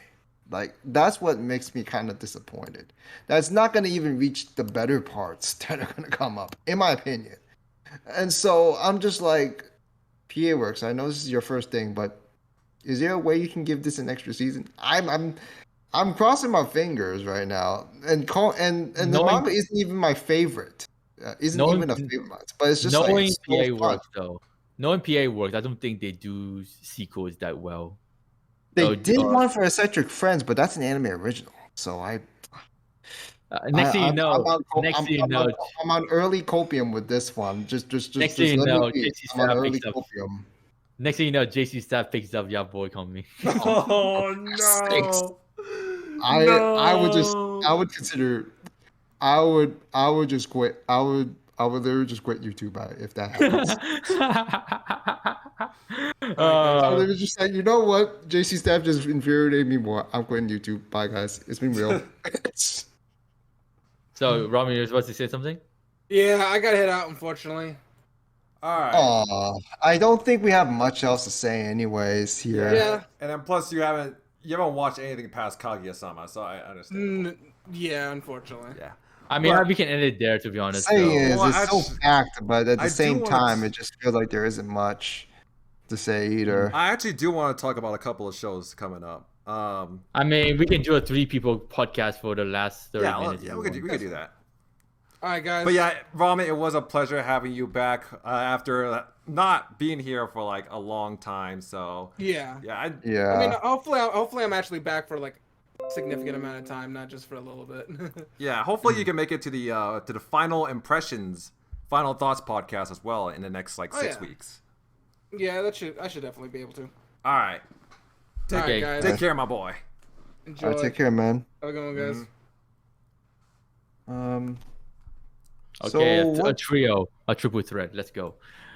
All right. Honestly, I'm thinking about maybe I do want to talk about Love After World Domination and RikeKoi, and then afterwards we can probably just end the podcast right here, unless you guys. Yeah, sure. Okay. Can we just skip Mob Secca? Can we just skip Mob Secca? Because to be honest, Mob Secca is just my personal favorite for this season. I don't want to talk about it, but I'm just enjoying it for what it is. So that's all I can say. Let's move on to World Domination, because I have a lot to say about that. This is actually quite enjoyable. Like, I didn't initially enjoy it at first because I felt like it was just really just silly romance. But I actually, as time passed, I actually kind of got dig the whole gig going on. How the relationship is and how they're really desperately trying to cover up, and I just got kind of sold into it. It's nothing amazing for me, but it's just like it's more enjoyable than most of the other stuff here. I gotta say though, I wasn't expecting life lessons to be taught in this anime. I thought this is gonna be like those like the Kishiku Kako no Juliet, boarding school Juliet sort of like theme to it. I thought it would be something like that. I would actually say it's better than Kishiku Kako Juliet. At least anime-wise. I like the manga more. I like the manga more, to be honest. But Well, okay, the manga, yeah, I get it. The manga's better. I like the manga more. But the anime I don't know. Just the anime, something about the anime I didn't really like. But anyhow, going back to this anime, World Domination. When I saw the trailer for this anime, I say, is this Romeo and Juliet but Power Rangers theme or something? Sentai. Just Sentai parody. Yeah, and it is though, to be honest. But it's just like the fact how they introduce like life lessons and see some backstories and see that other rangers get involved, especially the Pink Ranger. I was like, I wasn't expecting that to get emotional. But Desumi, something about other than the fact that she's been voiced by Lena, the voice actor for Lena, but Hasegawa, yeah. But it's just that she's quite a character, though. She is quite a character. I thought she's gonna be one of those like strict characters trying to be cute, but nope. She's already have a cute side. She's just put on an act. So that's why I say, yeah, I think I can enjoy the series a lot more than I think I will. Actually, a really good. Like she's a really a pretty well written. She's a really well written female lead, in my opinion. Like in a way, like she's not like there's nothing except I would say is exceptional, but it just works with it actually works with in terms of how her relationship with Fudo is, and how they constantly have to try to hide away like. But also at the same time they have to remind themselves that they can't do this anymore, and some people are onto them, especially Haru, and who's going to accept it, but I think like she is still keeping eyes on it, or like like at some point they know they're gonna be discovered, but the hijinks can also it's not just about their relationship. It also does, surprisingly enough, come down to fleshing out the other, at least giving a spotlight to the other characters as well. Now, I don't think they've done enough of that, as much as they could have. But I think they did what what at least is necessary. I mean, I'm not going to say this is a masterpiece of sorts. It's just a lot more enjoyable than I initially thought it was going to be. It's an enjoyable anime, and just stay that way. It's not a masterpiece. It's just an enjoyable anime. After Kaguya-sama, just sit down and have a bit of a laugh. Yeah. So. Funny enough, this is actually my studio project number 9, which did Tomozaki Hikihiro, and then is going to be doing Otonari Tenshi in 2023.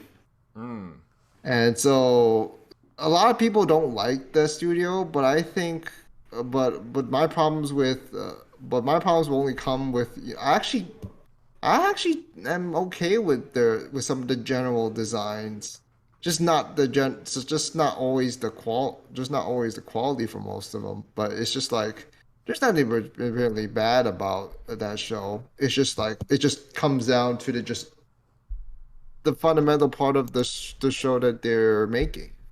That's all. Fair enough. I was actually surprised when I found out about it. But yeah, it's just really just a lot of just Holdman's also really funny, and I don't have much else to say about it. It's just that sort of show, and there's nothing particularly bad about it either. I don't think I can find anything particularly critical to say about it either. The only thing I would just say is just like it's not a standout looking production quality, but who cares? I mean, it still does the job, in my opinion. Kawaii, your turn. You know what? I have to say, this might be one of my favorite shows this season. This is one of the shows that I look forward to every week this season. I remember when I first read the synopsis for this series, I remember the first thing that came to my mind was, okay, this is very similar to a show we had last season, which is Miss Kuroitsu's monster development department. Oh, that. Yeah, okay. That show. So yeah, I remember because both both are like kind of parodies of like the Super Sentai, like Power Rangers type shows, like the tokusatsu like culture. Like they both revolve around that. You know, they both parody like the heroes and the villains and all of that. But then when I actually watched episode 1, I was like, oh yeah, this is gonna be the hidden gem for this season. Episode 1 impressed. I was impressed with this series right off the bat, right after episode 1. It's just like a wholesome, like a really fucking wholesome and cute show. Like I'm not gonna lie, I'm serious when I say this. Desumi and Fudo might have potential to be one of the best couples of 2022. I just love the chemistry they have together. And I truly think, like, even, yes, in terms of this season, like, yes, the heavy hitters are gonna be, like, the heavy hitter rom-coms this season are Kaguya-sama and Komi-san and Shikimori-san. But among all those, I have to say, I feel like Love After World Domination is far and above those shows, because like I just really love how wholesome and like how wholesome the relationship between those two are, like the romance in those, like between those two. I love how it develops. I love like all those wholesome, like cute moments throughout the series, as well as the great comedy moments as well. Like the various other scenes where they try to hide. They were at first trying to hide the like their relationship, like where they were like, oh, I don't lovey-dovey at first, but then as soon as, you know, one of the other Rangers shows up, one of the other Gelato 5 show up, they just start fighting in an instant. Like that was, oh yeah, I really love that aspect about the show. I will say, and you know, you guys did mention it earlier, episode 4 with Haru, you know, when that scene, like that scene with Haru where she breaks down crying and she says, I don't deserve to ruin you two's happiness. I was like, oh my god, that just hit me. That hit me so hard. I gotta say that scene was emotional. I'm not gonna lie. Yeah, that was a really good scene. I liked how it was. I liked how they played it out. Like it wasn't the most it didn't bring me to, you know, it didn't get me emotionally. I was like, ooh, yeah, that was very well done. Yeah, I thought, she's gonna be a problem. No, she actually acknowledges the aggression and says like, I like her, but I don't deserve, like, I should not be the one to interfere, and like, and exactly, and it's just that.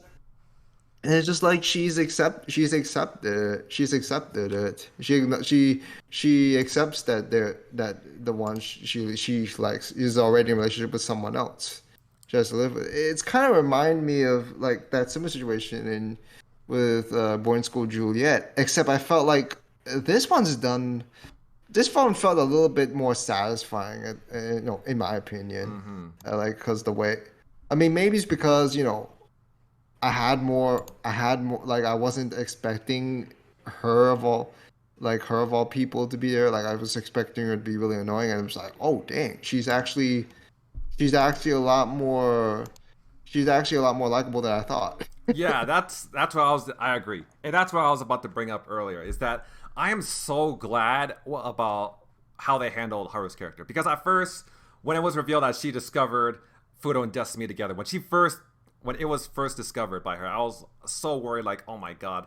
I was so worried that there was going to be some BS drama throughout the rest of the series. But sadly, that's not the case. I'm just so glad, like, they dealt with, like, her unrequited love in, like, a mature and impactful way. Like, I'm glad they actually gave her some closure instead of, like, dragging out some love triangle BS throughout the majority of the series, like some other romance shows have done in the past, like with characters like her. I'm really glad it didn't come to that, at least. Also, I didn't expect to like some of the side characters in this series as much as I did, because I know one thing that stood out to me. Wait, which one? Which side character? I know right off the top of my head, Steel Princess from the Desumi's organization, and that I think like the cannon, the cannon bear. Oh, from that those section. side characters. Yeah, those side characters. Yeah, I did see. not expect their relationship to be as cute as it was. Like, I thought. So yeah, I really like what he did with some of the side characters as well, and of course Haru, like we brought earlier, she's a great character as well. She's a great wing woman in her own right. But yeah, I think, yeah, honestly, I can't really find any faults. Honestly, I can't really find any significant faults with this series. I mean, overall, this is just a really wholesome rom-com. The comedy, the romance is on point, and I don't want to like recommend this show to anybody considering like it's still airing, but I kind of do. Like, if you like rom-coms, then I think you will absolutely love After World Domination. Wait, I forgot. Are you reacting to the show? No, I'm watching this on my own time. Oh, what? Okay, I thought since you're this passionate, I thought you were reacting to it. Yeah, I wish I would, but then again, like, Data Live and various other shows I'm watching is airing on Friday, so I can't react to that. I don't feel like reacting more than one show, especially on a Friday, considering how packed it is. I mean, you can always do 2 in one day, but yeah, oh well. But I don't know. That's just me. At least you're not me that I need to edit my videos, okay? So yeah. Oh, I actually do have to edit my videos. But not to my extent. Oh, really? You haven't seen my videos yet. You might as well check out my video. But yeah, let's just say I'm just watching this just to wait for the very moment where they had to face more trouble to hide their secret relationship. Haru, I mean, she's understandable. I mean, I'm very glad she's understandable. I thought she's gonna be like the bitchy one, but no, she's not. But I think the bitchy one should be the One-san though. Even though I can see that she's gonna be a very teasing like character. Yellow Ranger. Oh, yeah, I can understand that. I gotta say, the guy rangers, other than the Red Ranger, is shit though. I didn't really like them at all. Well, I mean, yeah. To be fair, I mean, yeah, we don't have much of them right now, but yeah, they're just kind of in the background. The female cast be getting a lot of screen time this year. Not gonna lie. Yeah, but hopefully that might change with the blue and the green Rangers. Nah, I'm not really interested. Come on, we gotta give the guys rep. Come on, people. Yeah, like I know they'll probably will. Like, it's that sort of show where side characters do matter. They do need that spotlight. But like, they still gotta prioritize the females. Let's get that shit done. Not in a bad way. It's just how it is. So yeah, I have nothing more to say other than I'm just waiting for the moment when real shit happens between those two. So maybe real shit will happen, but we'll wait and see. I will be eagerly waiting. And then, all right, next up, and this is probably last one. Yeah, we can probably end it off after we talk about this. RikeKoi Season 2. Are any of you guys watching this? Yes, I am. I am, but okay. I'm just following it. I'm just following it for the 60 point. I don't know. I don't know. I think I'm the only one here, but I'm just waiting. I think I've gotten more bored by the premise after a while. It was initially interesting when I first started season 1. After a while, for me, it just didn't age too well. And I'm just watching it just because I'm watching it. It's kind of there now. When they're just kind of, I felt like the concept wasn't properly handled in a way. Don't get me wrong. I won't condone people for enjoying it. It's still that sort of show where like you're just there to see the some of the more funnier hijinks that are just going as they try to discover or come up with some scientific excuse for some stuff related to love or affection. It's getting too boring, to be honest. It's sad. It's sad because I was hoping it was gonna get more interesting, despite you know what's interesting? If they start exploring on sex, that would be more interesting. That would have been great. They might. Well, maybe not. I'm still waiting. I wouldn't be surprised if they do. I'm still waiting for that. Like, I get it. You guys kissed already. Can you guys start putting some theory on those already? Can you just move on to the next step? Oh, seriously, man. Like, I know people are just gonna be like, but dude, you watch Kaguya-sama, there's no progress in it. Yeah, but the comedy and the other character focused arcs work. Yeah, they works. they really carry work. everything. And the humor is actually consistently Good. like, even if it's not your thing, you gotta credit how they direct the comedy. Like you see the direction, how they go overboard to make it look so fucking great. RikeKoi doesn't have that. No, RikeKoi is just I just feel dry every episode unless they take it to the next step. Although I was kind of hoping to see more Kaede love development, and they just went straight back to the main cast development. I was like, dude, Yeah, We do have some- Kaede. I was more interested in the other member. Dude, in the other Kaede characters. confessed her feelings. Someone confessed to Kaede. I was like, yes, finally, we get to see something different now. And no, they went back to the main cast. I was like, come on. I want to see Kaede getting her moment to shine, getting her love story. I think she might after after Yukimura basically confessed his feelings to Himuro in the latest episode. So we might see more of that.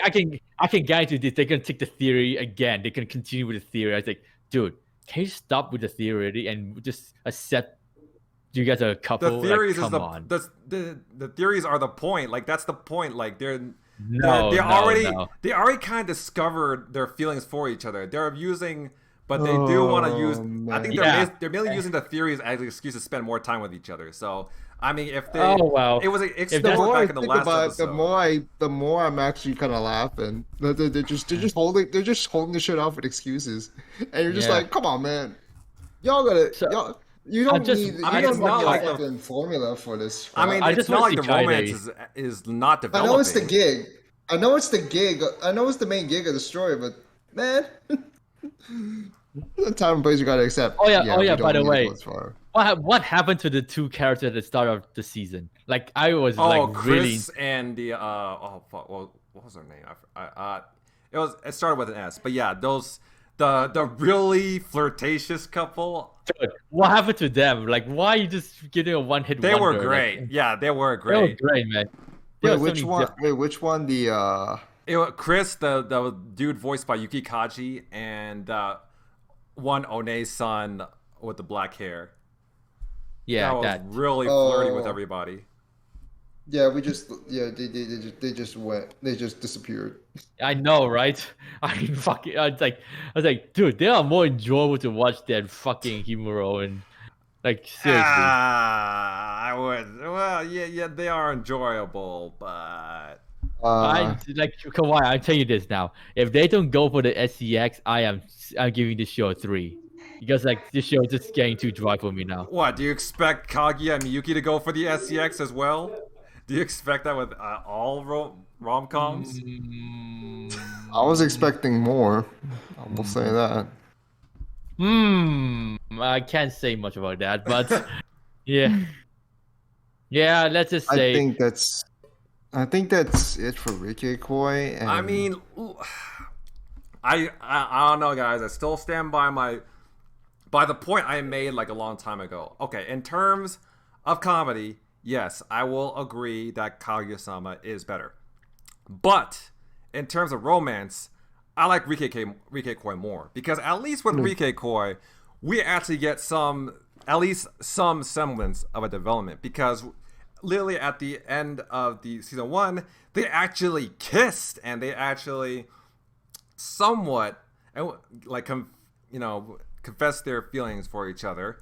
And that's more development you can say with Kaguya and Miyuki, and plus. Yeah, but is there any other development besides that? If there was other development on some other characters, we saw that in season 2. I mean, like we saw back in the latest episode, we saw that whole confession with Yukimura, you listing down all of the features he likes and dislikes about Himuro, like on his laptop. He was like just jotting that shit down, and like that was basically, yes, it was a very unorthodox confession. But it was still a really great confession nonetheless. Because that was his I mean, we know that's his way as a scientist, his way of confessing his feelings to Himuro. And yes, I mean, and you guys, I know you guys criticize, but that about the scientific experiments and all of that. But here's the thing, like that is the main gag, like you said, Ryu. That is the main point of this series, and like if they also brought up this problem in the latest episode, like in I believe it was episode 6. Like once Himuro brought this up, like once they actually find out that they are in love with each other, what happens next? Like do they stop the experiments together? Like do they just quit doing experiments together? Like that she doesn't, and obviously Himuro is not ready to accept that because that means spending less time with Yukimura. I mean that's how they bonded in the first place. It's those various experiments and theories they crafted together. And I mean, so yeah, that's basically why. I mean, that's basically why they keep doing it. So, I mean, so yeah, Okay. you have to understand. I hear you. I hear you. You understand. They already kind of accepted their feelings, but they're using the theories to like further develop their relationship together and to further spend time together. And I feel like I can give them maybe some benefit of the doubt. I mean, maybe they're trying to be more. Maybe it's the case of where they're trying to be more professional about it because I don't think they're in high school anymore. No, they're like college. No, yeah. they're PhD so I can students. Yeah, PhD. So I can kind of get like because they're at that age, they're not trying to be so open about it like with most high schoolers. But like I feel like they could have at least went somewhere more with it. Because right now the story just doesn't feel very interesting. Like after that confession, what else is there? At this point in the story, it's pretty stale, and you're just like, of course, like they're gonna do something to end the season. Of course, like don't get me wrong, but for the most part, it hasn't been anything particularly interesting coming up. I mean, well, even the stuff that is progressive doesn't feel interesting at all. Unless they give Kaide more episodes covered in the next couple of episodes, I'll be happy with it. I mean, hopefully so. I just want to see Kaide love story now.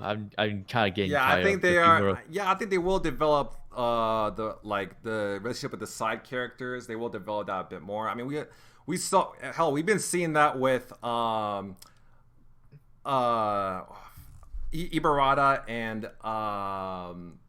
oh fuck, I can't believe I forgot his name. Jun Fukushima's character. We already saw that with both of them as well, as he slowly realizes his feelings with Ibarata. So I mean, you can't saw it coming anyways. Yeah, but it is funny to like, but it is like absolutely hilarious. I'm more focused on that. I'm more interested in them, honestly. I was just hoping something comes up.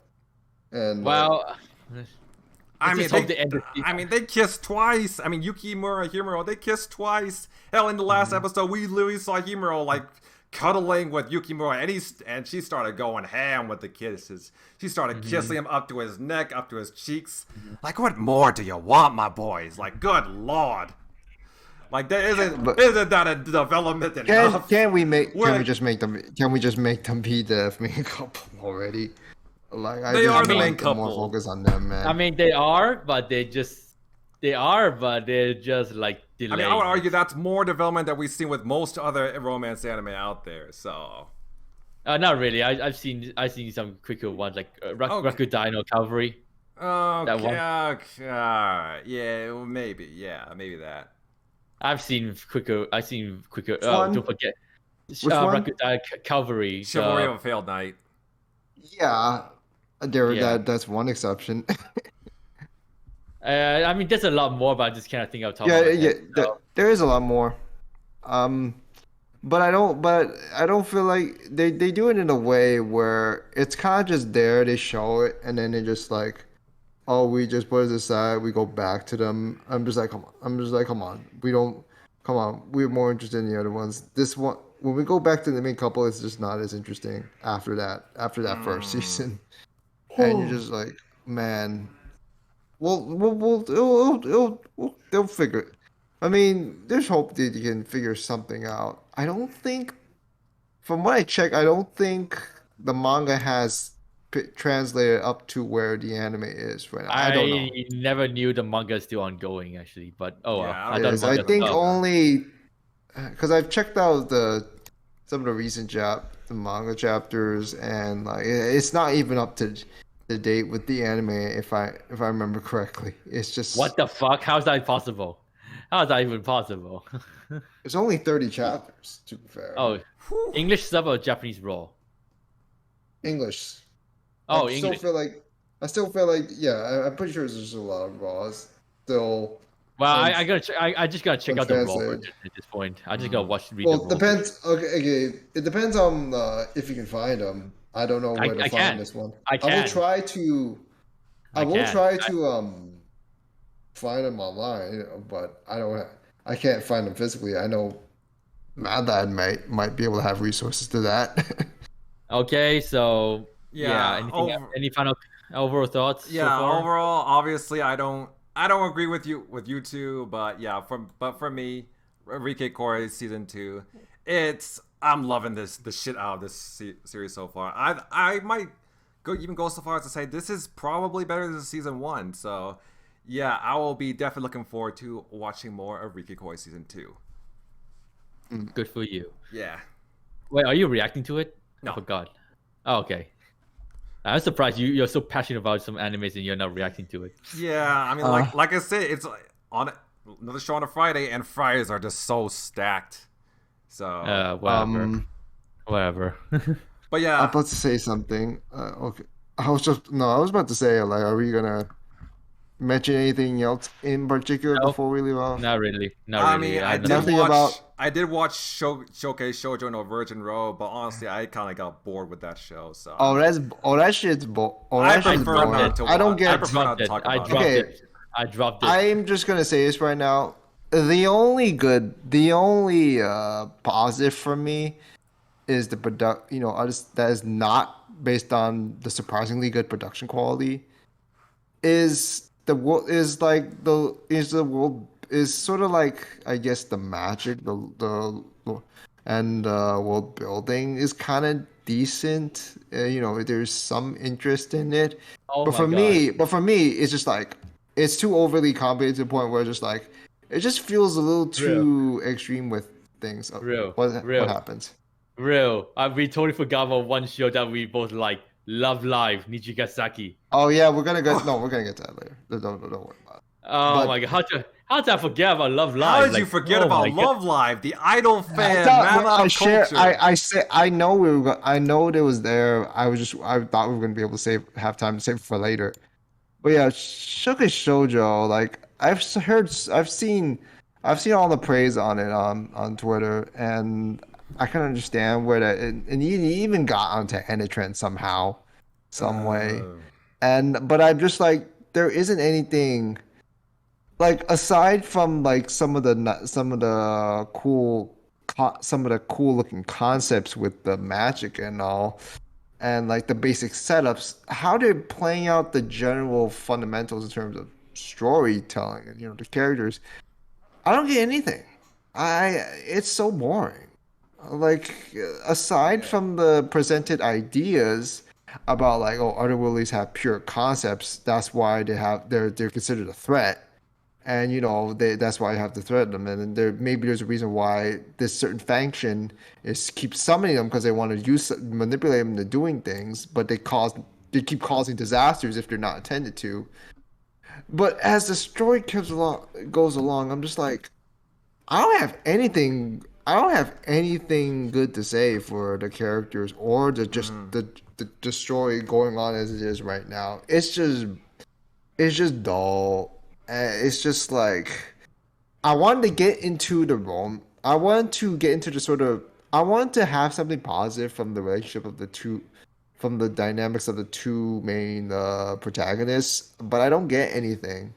It's just more of like I have to find a way to kill her, and even with there is the whole twist with the Akari character, the fact that she is sort of that she's actually a time loop, that she's actually like the concept of time, and she's had recess before, and that she wants wants to be properly killed because she knows she's a problem. She herself is a problem.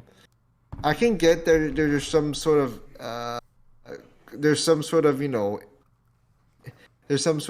guess opera tragic vibe to it. I would say, but it just feels so lackluster. It doesn't feel like I'm getting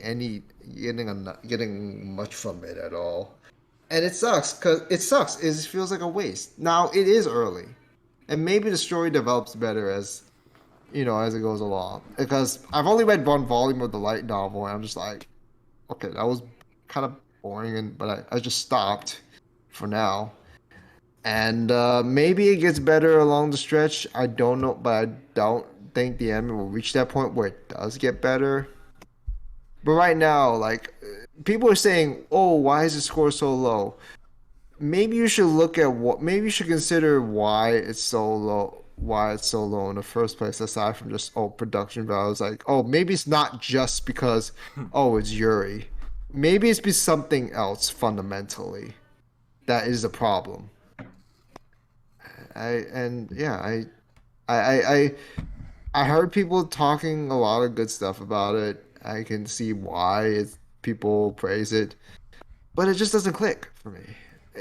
It sucks because it's a unique take on the holy isekai ideas too.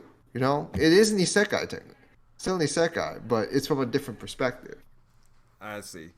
Do you guys want to talk about Love Live real quick before we end the podcast, or do you guys want to just say that? Yeah, I just wanted to talk about Love Live and just end this already. I'm kind of getting tired now. I'm hungry too. Sorry, I'm getting tired.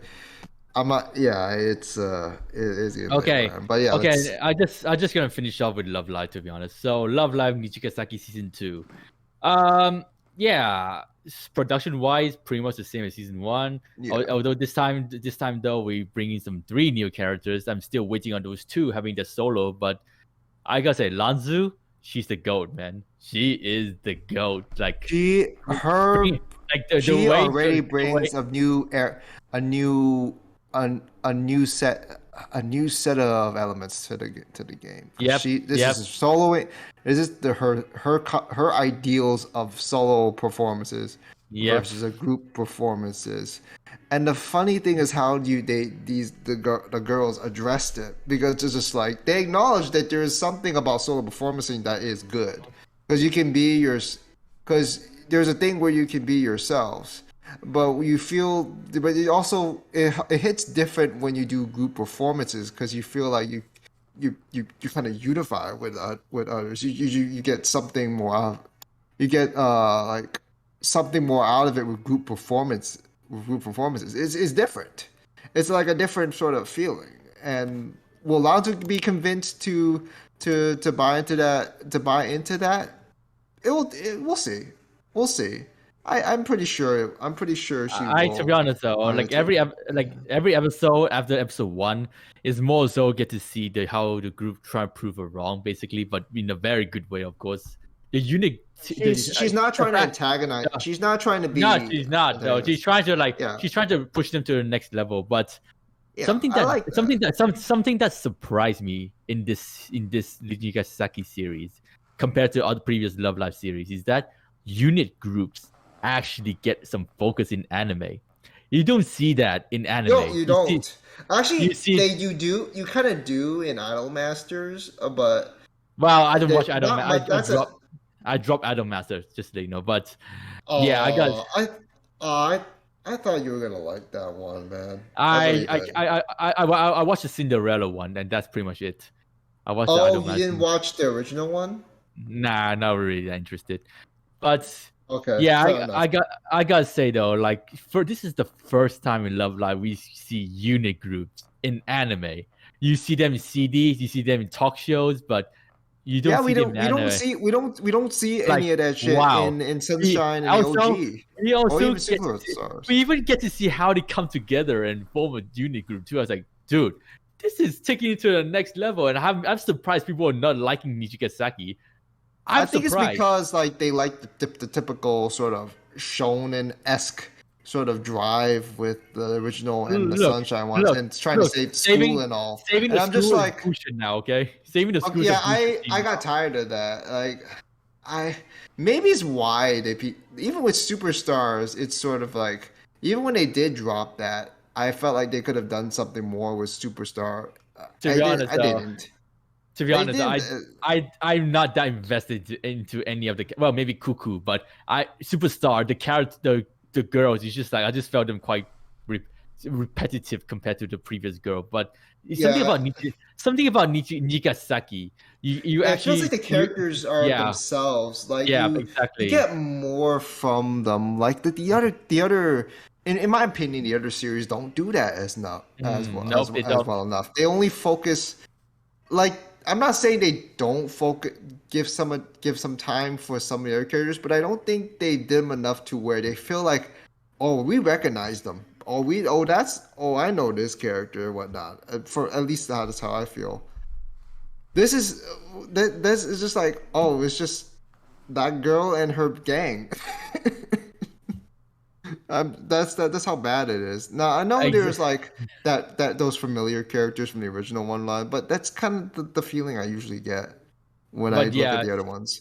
With the other ones, because there is no main. Here's the thing: there is no main lead. There's no main lead. You would think it's you or Aimu, but it really is. But it's kind of a fault. They really aren't there.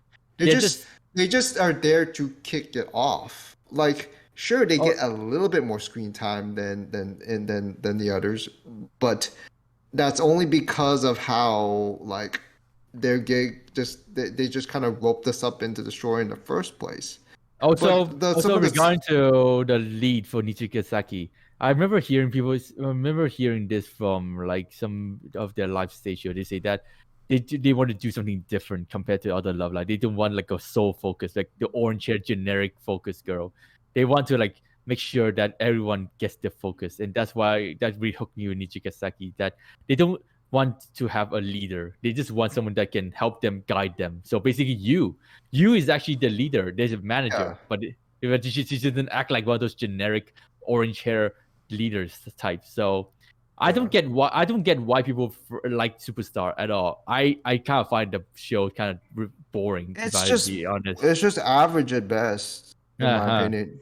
Good looking anime, good looking production quality, at least from a design perspective, an art design perspective. But not much else, honestly. Don't disrespect to those who do like Superstar, but it just doesn't bring enough to the table for me compared to Nijigasaki. Now, with Nijagasaki's animation quality, maybe not as consistent as the others, but it does the job. I've actually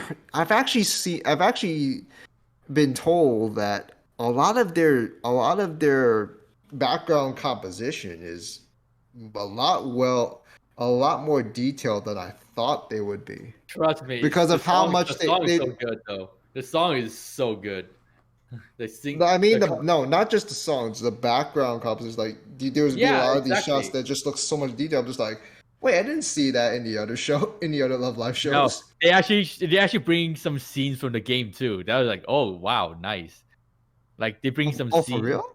Yeah, they bring some scenes from when they do the song, like the scenes from the game, like the character designs and the character costumes. Oh man, the performances, like. People were complaining about, like, you see the soccer balls community complaining like, oh, there's way too many people on deck per episode, and then I look at the music video and the music video for their performances. I'm just like, there's so much shit going on. It's like, no wonder why they have so many people on deck, almost per episode. Like, yeah, exactly. It makes sense. Like. Just so much shit going on. They gotta get more people. Now, I mean, of course there is a risk of stepping on each other's toes when there's too many people involved, but I can get why they had to have there was a particularly large staff. They had to get that shit done. Like, I don't think this is something you can get done with only like a small collective team. You may need some more stuff to go with it. I gotta say the same, man. Like, it's just how inclusive this show is for the girls, and of course some good writing for the story too. Like the latest episode with Setsuna, and just seeing the performance because you get me more. You get me even man. even in its more lull moments, it's still a lot more engaging for me than with the other shows. Like with Sunshine, I'm not gonna lie, I was just watching Sunshine in a lackadaisical sort of manner. Like I'm gonna be real with you guys right now. I don't want to make Oliver mad at this because I think, and I remember he does like the both of those, and I'm just like, I knew what's gonna happen. It was just more lull and just like I knew what was gonna happen in Sunshine. The only reason why I still finish Sunshine because of Kanan. Kanan is my number one favorite Love Live character. So it's like she at least makes things fun. I mean, you can see her right there in my poster. So yeah, basically Kanan is the real only reason why I can't find Sunshine relevant. So other than that, Nijigasaki is just one of the Love Live shows that I can really enjoy on a daily basis. Superstar, I kind of had to force myself to watch it because of my Love Live background. So yeah, well, the thing is with Nijigasaki, here's the thing. I don't try to jump immediately to the new episode. I have to find a good enough time and a mood to properly watch it, because that's how much that's how much I care about it. Like I don't want to watch it on a bad mood or a bad time. Like something where I just kind of can just kind of take it in, and it's a good thing to watch. I know there's other stuff like Kongming, Kaguya-sama, and Spy X Family, but I mean, and I'm in my opinion, Nijigasaki is not really up there with them, but it's still a very great show. And despite the fact, like, yeah, not everyone's gonna be into idols, but so far, is it gonna be as better than season 1? We shall see. We shall see. Some new stuff there's some new stuff to the table. Two more girls. Sure. We still got 2 more girls haven't done the solo performance yet, so I'm still waiting for them. Mia Taylor and Rina something. Yeah. Yeah. By the way, Mia Taylor expect her solo to be entirely in English. Her songs in the game entirely in English. They could be in a group, maybe. We'll see. No. If Lansu got a solo performance, I demand those two also get the solo performance. So I'm just waiting for that. But yeah, we shall see how the story develops now, because they can do that, or they can come to maybe come to a compromise, and those three actually form a group. I could see that happening. Girls. I mean, they're monster girls. So let's just go with it, I guess. So let's just end it here, because I still have more to watch. Yeah, I'm sorry if Quiet looks lost. No, it's fine. But yeah, overall, I think this is a good place to end up. But overall, I must say the spring season as a whole, I mean, I wouldn't say I'm not gonna say the winter 2022 season or the last season absolutely sucked, but I will say there was a lot more standout shows this season. I mean, in fact, this season I feel like it was pretty stacked, and I did enjoy this season a lot more than this last season. So, and also because Day Alive's back, yeah, Day Alive, one of the standouts easily. So yeah, I think we can, a lot of people, including myself, can agree on that. How that spring season is stacked. But yeah, other than that, thank you guys for watching. Have a great day. Subscribe to my channel. Subscribe to these guys' channels. Follow me on Twitter. Support me on Patreon. Links in the description down below. And I will see you guys next time.